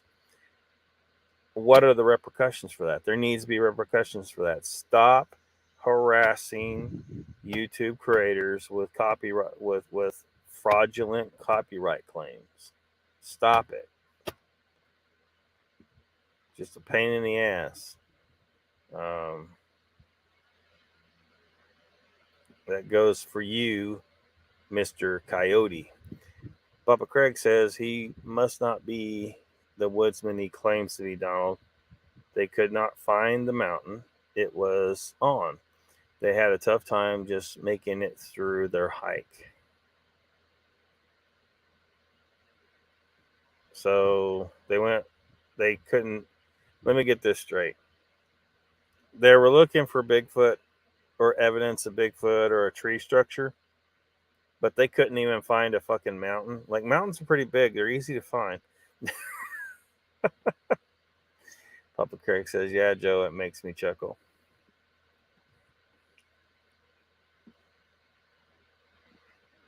Donald says, Papa Craig, he brought them into a fictional place, plain and simple.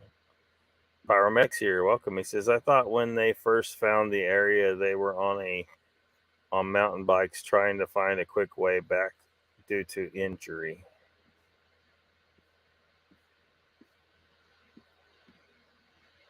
Papa Craig says, it's raining, it's pouring, the old man is.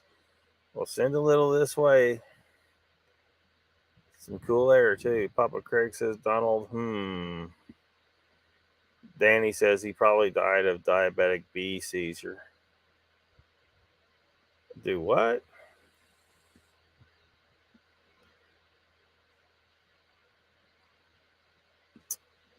Papa Craig says, yes, Pyro, they didn't find the place again.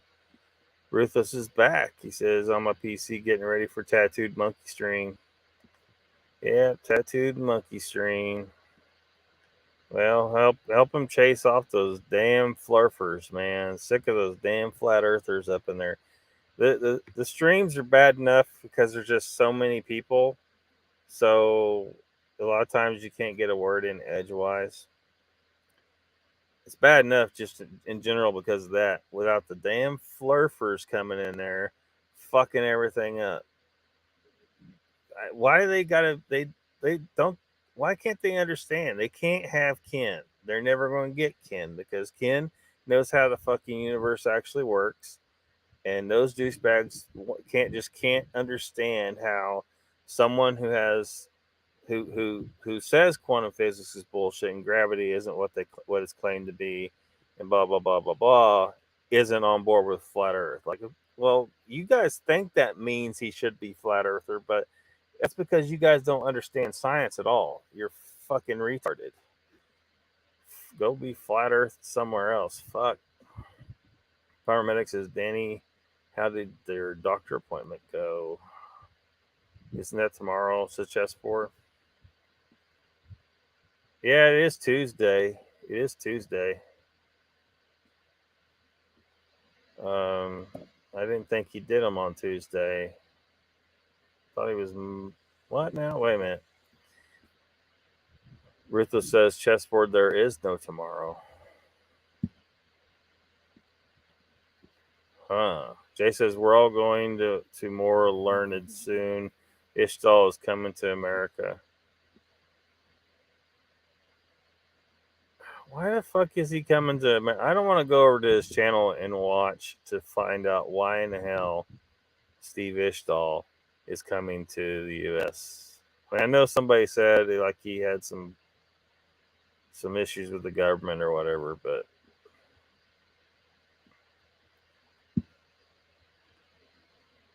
Rutha says, "Oh, Monkey Stream. I better check my days. They all end in a Y. Yeah, they do." Ruthless, according to who? About to know tomorrow. Danny says, "Wow, I'm lit, but that still looks so familiar." Hey, why weren't you on screen? You gotta, get on screen. Try drag Mr. Lee in there too. Ruthless says, "Oh, Wednesday here is Tuesday there. Appears mental." Yeah. Ruthless says chessboard according to measurements of magnitude. Damn, Ruthless, you make a lot of messages.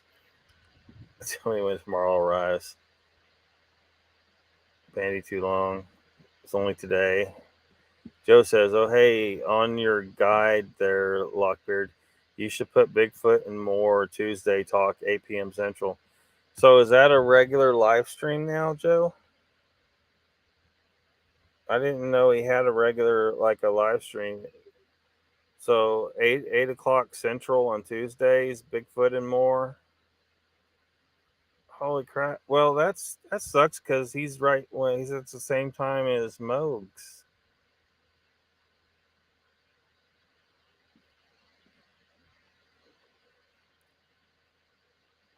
And it's hard to fit everybody in, but I certainly like the more, all the logical people not to be conflicting times if at all possible. I mean,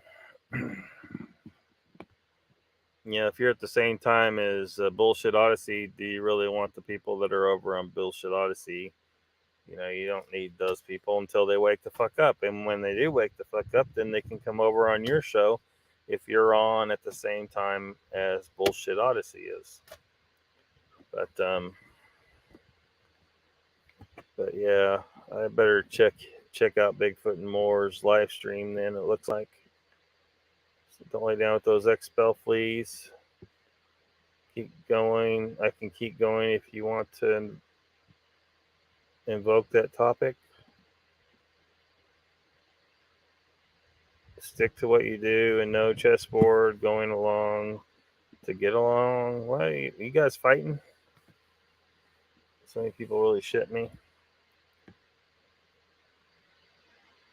Ruthless, I try not to converse with the incoherent. Well, Ruthless is using that damn text to talk thing and then gets the flooding the chat like he is right now. Ignore, drop a truckload of shit in your chats. Moving on. You hang with fuckwit chessboard bully for you. What the hell? Paramedic says the new telescope changed the number estimated galaxies from millions to trillions.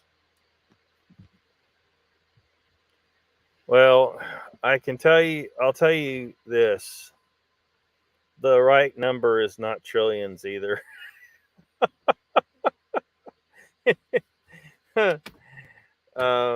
the fact that they even think that they can quantify the number of galaxies is just is laughable in itself. Now if they say, okay, we can observe well enough to count, which again, nobody, I mean, really, you're just estimating based on, counting, this patch and that patch and that patch and then averaging what you counted, but and then hoping that you're identifying everything correctly, right? Because you don't know if you're identifying all that stuff correctly. But anyway, they better start. They better start acknowledging a number closer to, or maybe exactly. Fuck it, I'll say it. I'll say exactly how many there are. I'll tell you exactly how many galaxies there are right now. And it's a figure that's shaped like this. Does anybody know? Oops, fucking it up. Does anybody know? Does anybody know? It's that. That's the exact number. Ruthless says, chessboard, then you'll never acknowledge me again, shall you? You guys don't be fighting up in here. Chessboard says, Ruthless, we all know you're an asswipe. Ignoring. Public Craig says, didn't I just say it was 94 degrees here? Rain with wind, thunder, lightning, zounds. I saw those stars dying, Pyro. There is no tomorrow. Let's blow the rent money, says Pat Papa. He does it every Tuesday. Bigfoot and more every Tuesday.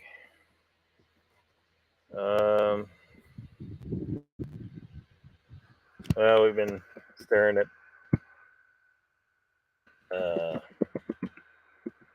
Daily Dan's floodlight for long enough. Oops, Bigfoot and more.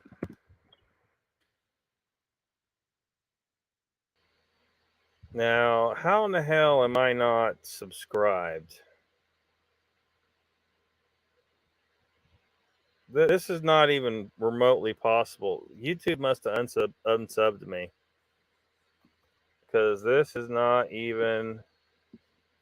This is why I haven't seen any notifications for this. Look at this bullshit. All right, Tuesday night. Talking with Yankee Outdoor, David Perkins, Tanya Kordick. Oh, hell, man. He talked with Carrie Arnold from Bullshit Odyssey. This is the offending character, folks. This is the offending character. The effects it's had on me. I'll talk about that recently. Right. And yeah. There you go, folks. Carrie Arnold, Bullshit Odyssey host.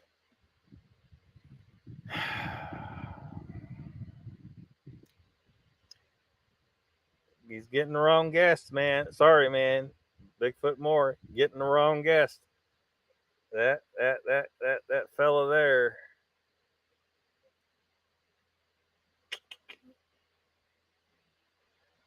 Worry about yesterday. Parmax said he doesn't know he is the same time as Mogs. I don't believe. He doesn't watch many streams himself. I met him last weekend in Tallahassee. Well, I can tell you,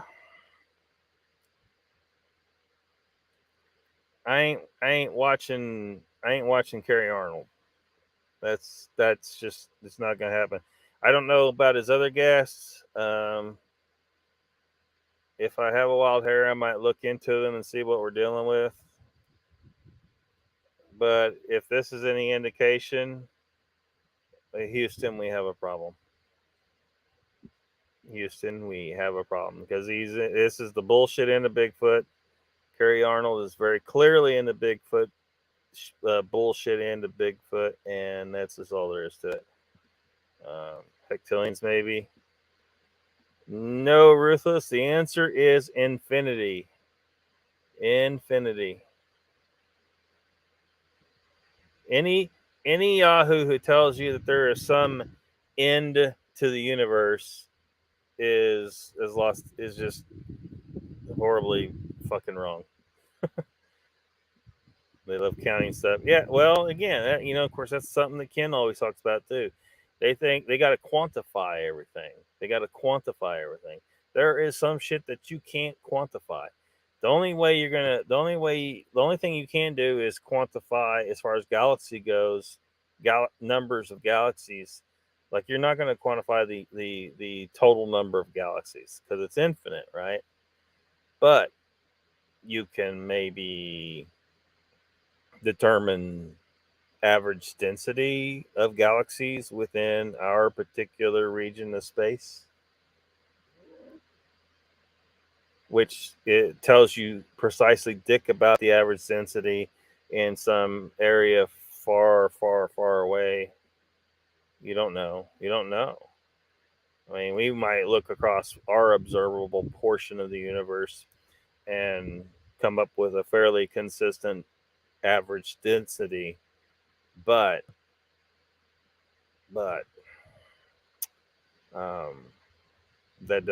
doesn't tell you shit about some other areas of the universe. It just doesn't. You can't extrapolate that. Things could change. At least maybe Pentellian.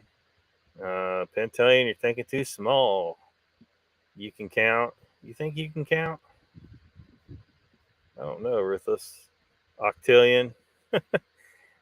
No, that's not enough either. Chessboard says infinity. Yes, infinity. Yep, infinity. Joe says infinity too.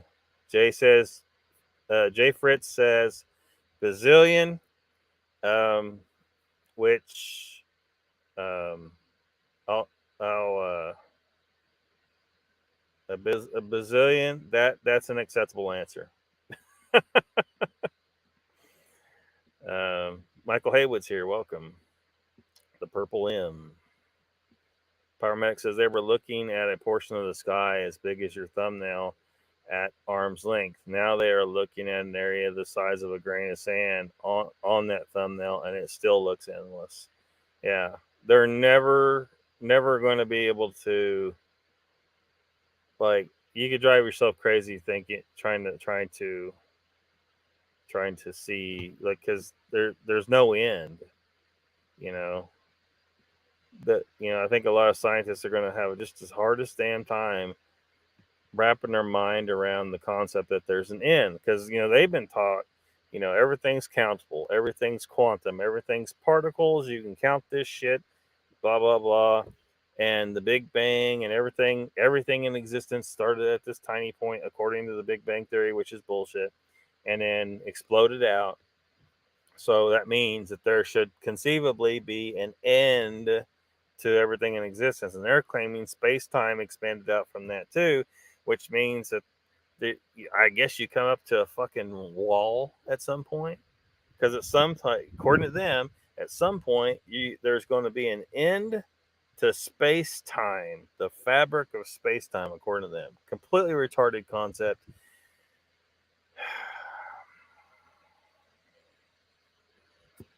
Yeah.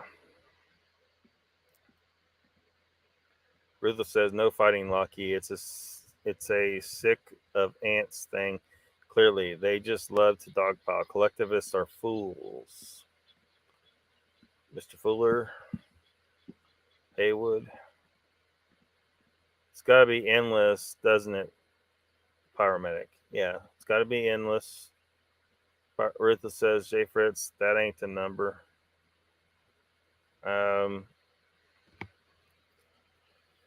Nope. I think bazillion is an acceptable alternative term for infinity.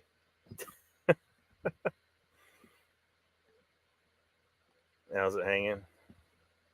My boy says it is ruthless. He says a bazillion's a real number. Paramedic says, Joe, you might suggest to him a better day or time to have to live. Well, if he's going to have,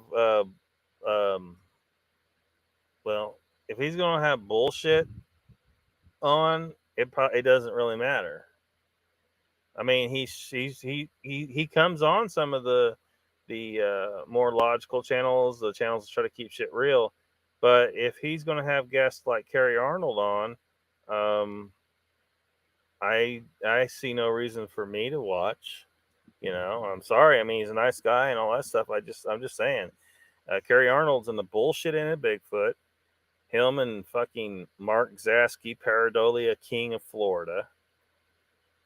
End of story.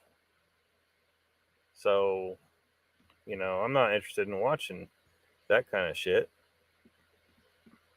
And there's a lot of people that will be here and at Joe's channel and Pat's channel and Moog's and all that. I mean, there's a lot of people that are not going to be interested in watching no fucking Kerry Arnold. They're just not.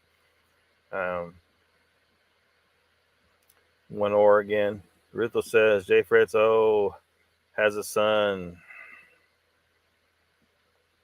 With that being said, I mean, I'll put it if he's got a regular live stream, if it's the criteria, I'll put him on the schedule. I'm just saying, I'm not watching Kerry Arnold. Paramedic says he is having Will Star on tonight. Should be a good one. Joe says it was just one guest. Lockbeard, can't fault him for that. I know. We'll see. That's why I want to look at his other guests and see if there's a trend here. But this is really bad. This is really bad. First spot for me there is. Papa Craig says Michael, the young adult grandkid, stuffed me with fish tacos last night. Oh my God, nummy. Sounds like a winner. Rutha says, I recall back when they said the universe would contract back to a big crunch. What retards? Yeah. Wasn't Stephen Hawking also saying that time would actually move in reverse during that process?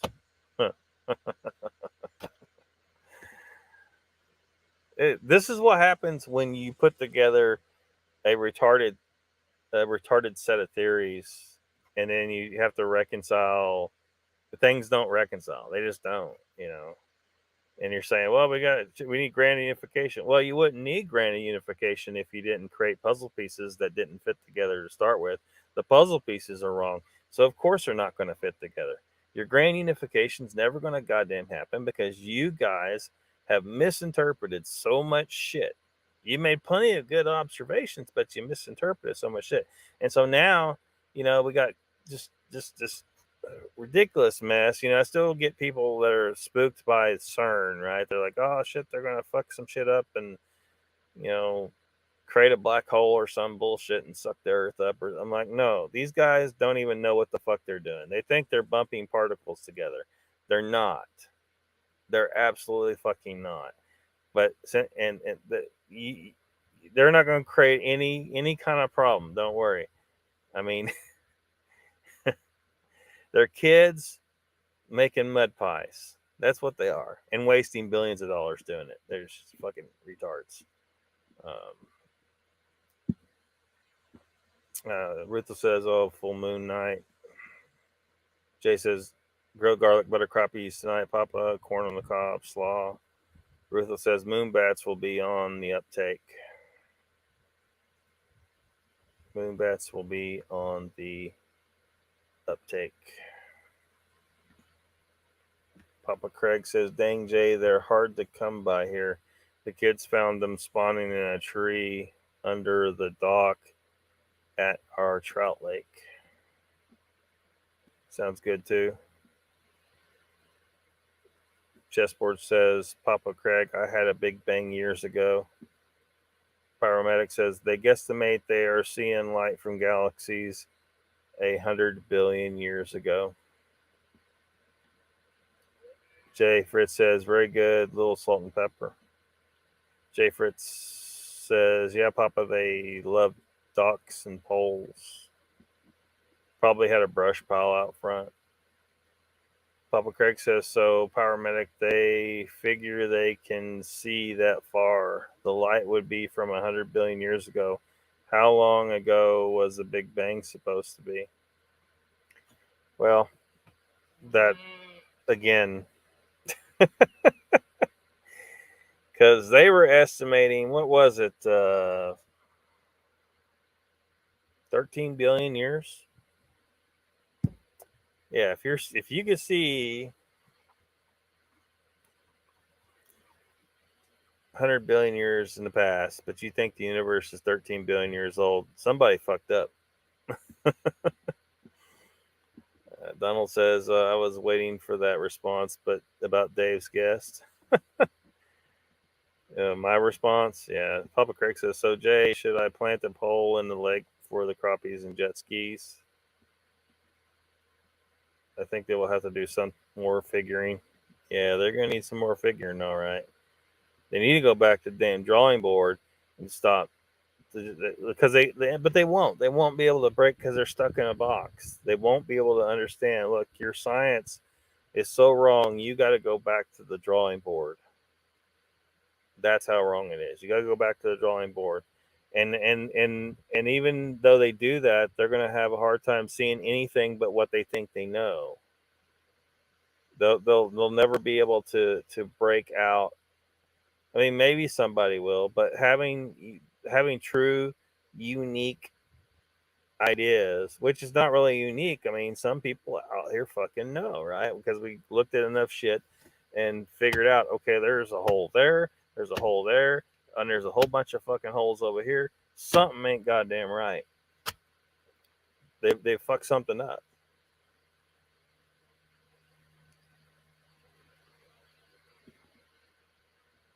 Been buffering since Haywood come on. It's Haywood's fault. Dave knows BS when he hears it, says Joe. Well, he's talking to Kerry Arnold. Jay, so is he just doing it to expose him? Maybe, I don't know. Jay says, yeah, I used to make stake poles and sink them in 3 or 4 feet of water, Papa. Sink Christmas trees deeper.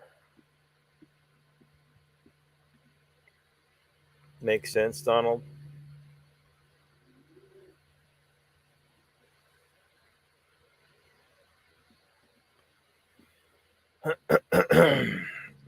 Haywood says, Mr. Fuller, it shouldn't be too bad. I left the controls on low buffer for you today.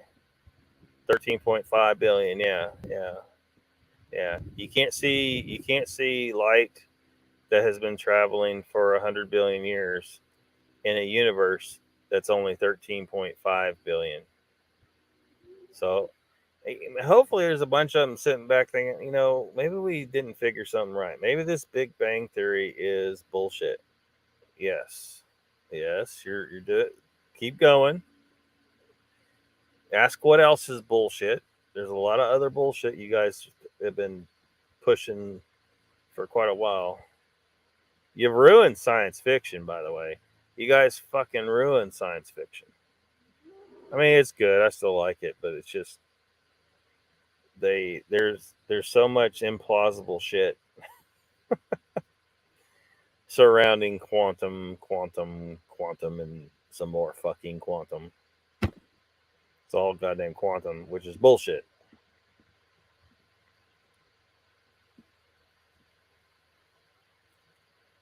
Mr. Hughes here, welcome. Joe says, the universe is 13.7 billion years old, so seeing light from 100 billion years would be kind of hard. That's what I'm talking about. Their science is they're seeing more and more shit. Because every so often they do find out something that fucking throws another monkey wrench in there.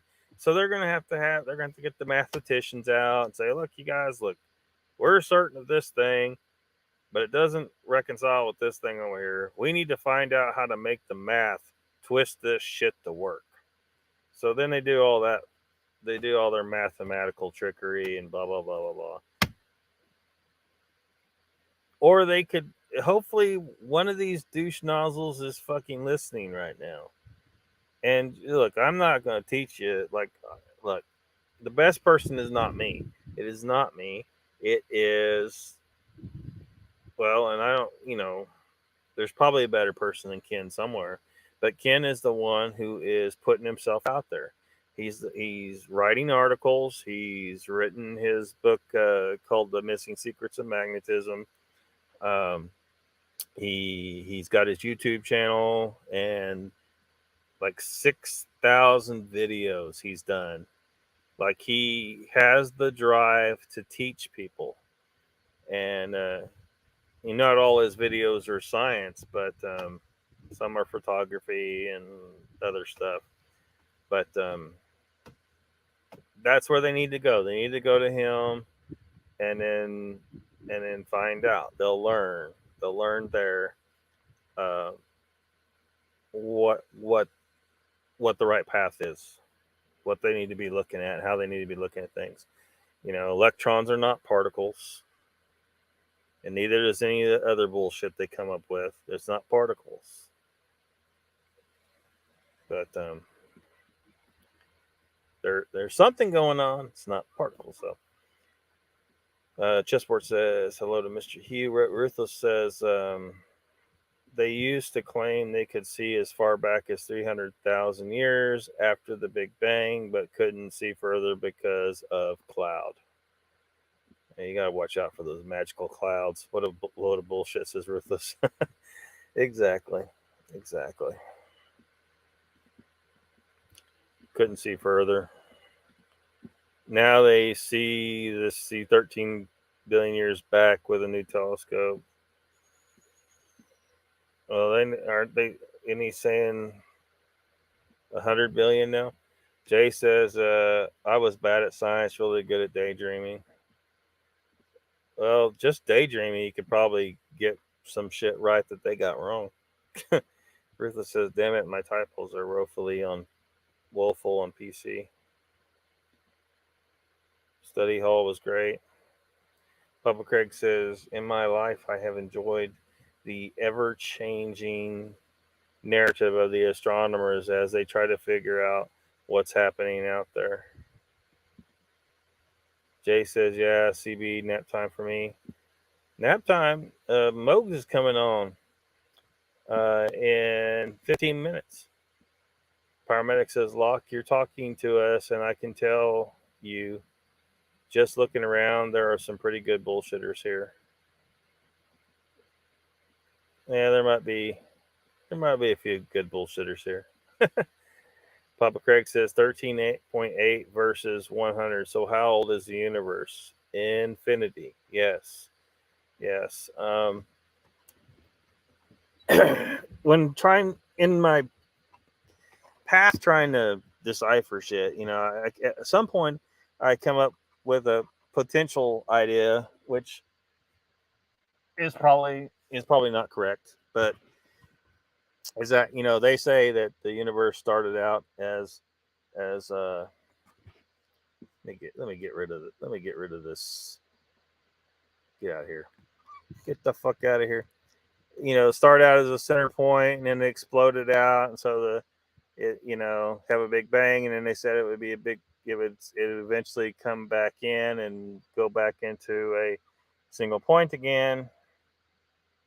So my thinking was, okay, yeah, that happens. Goes out, comes back in, reaches a point where things compress to the point that it has to explode back out again, comes back in, out, comes back in, over and over and over again, right? Except that wasn't the only point. There was also a point here, and a point there, and a point over here, and a point way back here, and a point like all over the place. And all of them exploding at different parts. And maybe some of the mass from this one doesn't get sucked back in here, but it gets sucked in by this one over here. Or maybe it flies out for billions of years in some other direction before it gets sucked in by another big crunch. And so you have all these different explosions and contractions going all throughout the universe. and it's like boiling water. But it's the whole goddamn universe, and it goes on infinitely. But that's maybe not exactly what's going on. The infinity part, yes, but almost Moog's time. Yep, almost Moog's time. We're definitely cutting off before Moog's. Ruthless says they can't see the start of something that always was. Exactly. Donald says, Jay Fritz thought you were taking a nap. Never mind me. Jay says, I need a clicker for all these channels. Chessboard says to Papa Craig, they're using Common Core math now. Yeah, that's not gonna help at all. Paramedic says Iron Dogger had a good guest on Tubers and Chiefers showing it. I will have to go back and get my numbers straight. I could, never mind. Rilla says, oh, Ken Wheeler, as my nan would say, bless him and his cotton socks. Joe says science is self-correcting. If they get new evidence that shows current knowledge is wrong, an adjustment is made. Maybe someday the same will happen with them for Bigfoot. Yeah, but the problem is like, how in the hell? There's something else going on. Like there's a legit conspiracy going on here because these guys clearly can see what I can see and what Kim Miller can see, what Ruthless sees, what 1,000 other people out there see, where all the problems are with these theories. But they're not correcting. They keep doubling down. They keep saying, well, we need to discover another particle that explains that particular fucking thing. No, because the particle thing is wrong from the start. The smallest particles in existence are protons. If they could just but they can't deal with that. They gotta like they think something like gravity has to have some kind of particle like a gravitron, and that something like time has to have a particle that controls that chromaton or whatever.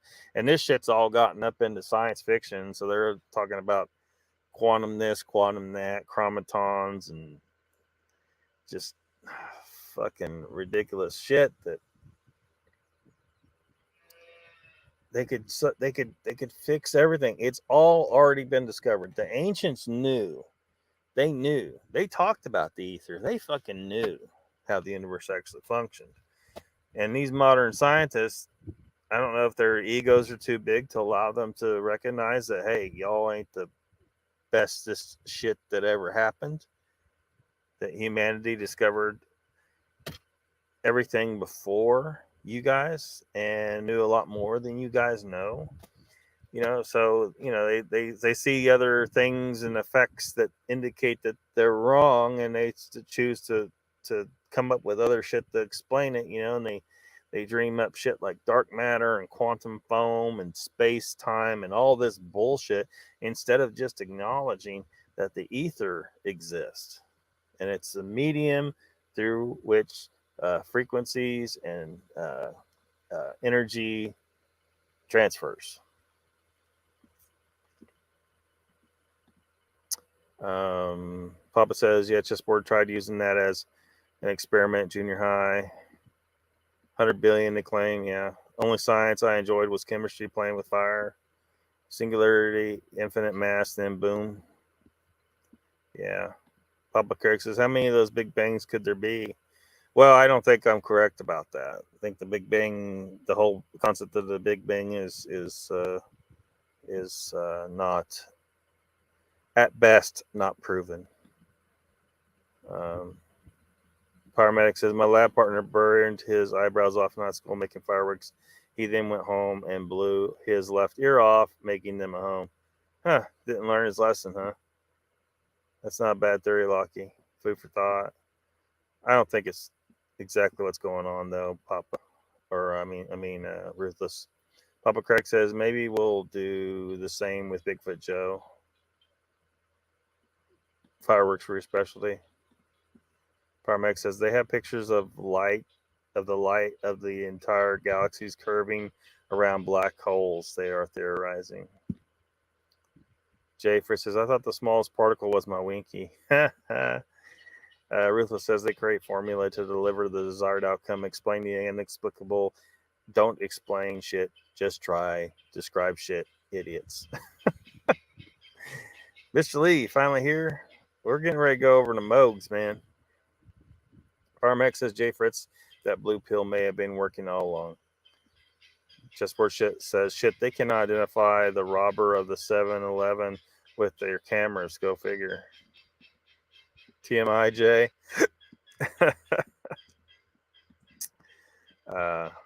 Not the Winky particle, says Michael. Very hot there, I read, Mr. Lee. Knucklehead.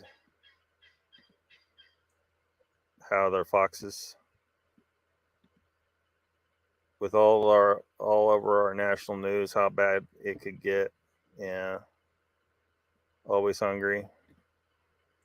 Papa Craig says, I made fireworks all my young life until the weathermen started blowing up draft offices. The weathermen, yeah. Mr. Lee, WTF, says Donald. Yeah, WTF in a few minutes. Yes, Mr. Lee, I'm about to shut her down. Joe says, dinner ready. See you folks around the internet. We'll see you later, Joe. So I guess we gotta make proper acknowledgement of Donald here.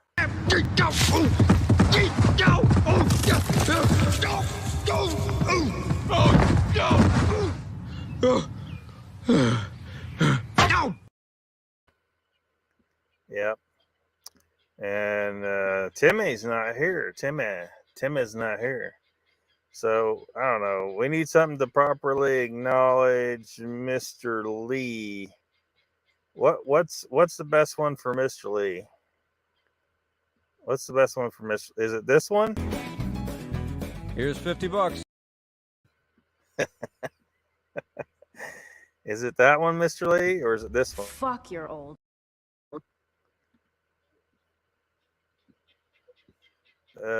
See on WTF, says Mr. Lee.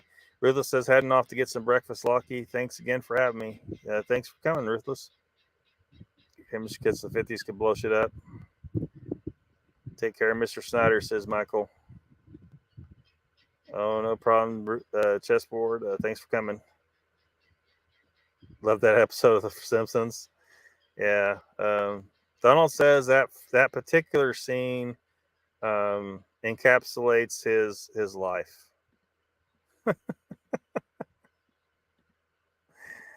Do me. I don't know what properly. Mr. Lee says, "Fuck, your old is better." Donald says the first one.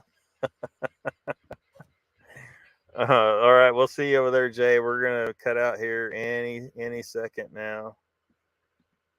What should we do with Ruthless? What should we do with Ruthless?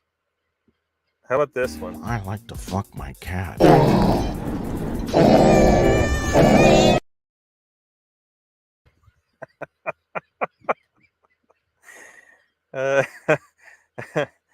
Yeah, you should have saw that one coming, Ruthless. Thanks, Donald. Oh, real Polly here at the last 3 seconds. Welcome to the chat, though, Polly. Homer into the black hole, possibly when Homer goes 3D. Be good to each other. Yeah, I had to do it.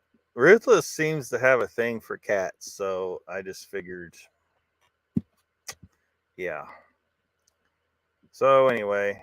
Be sure to subscribe to my channel if you haven't already, because subscribing makes you feel good. Take it easy, y'all.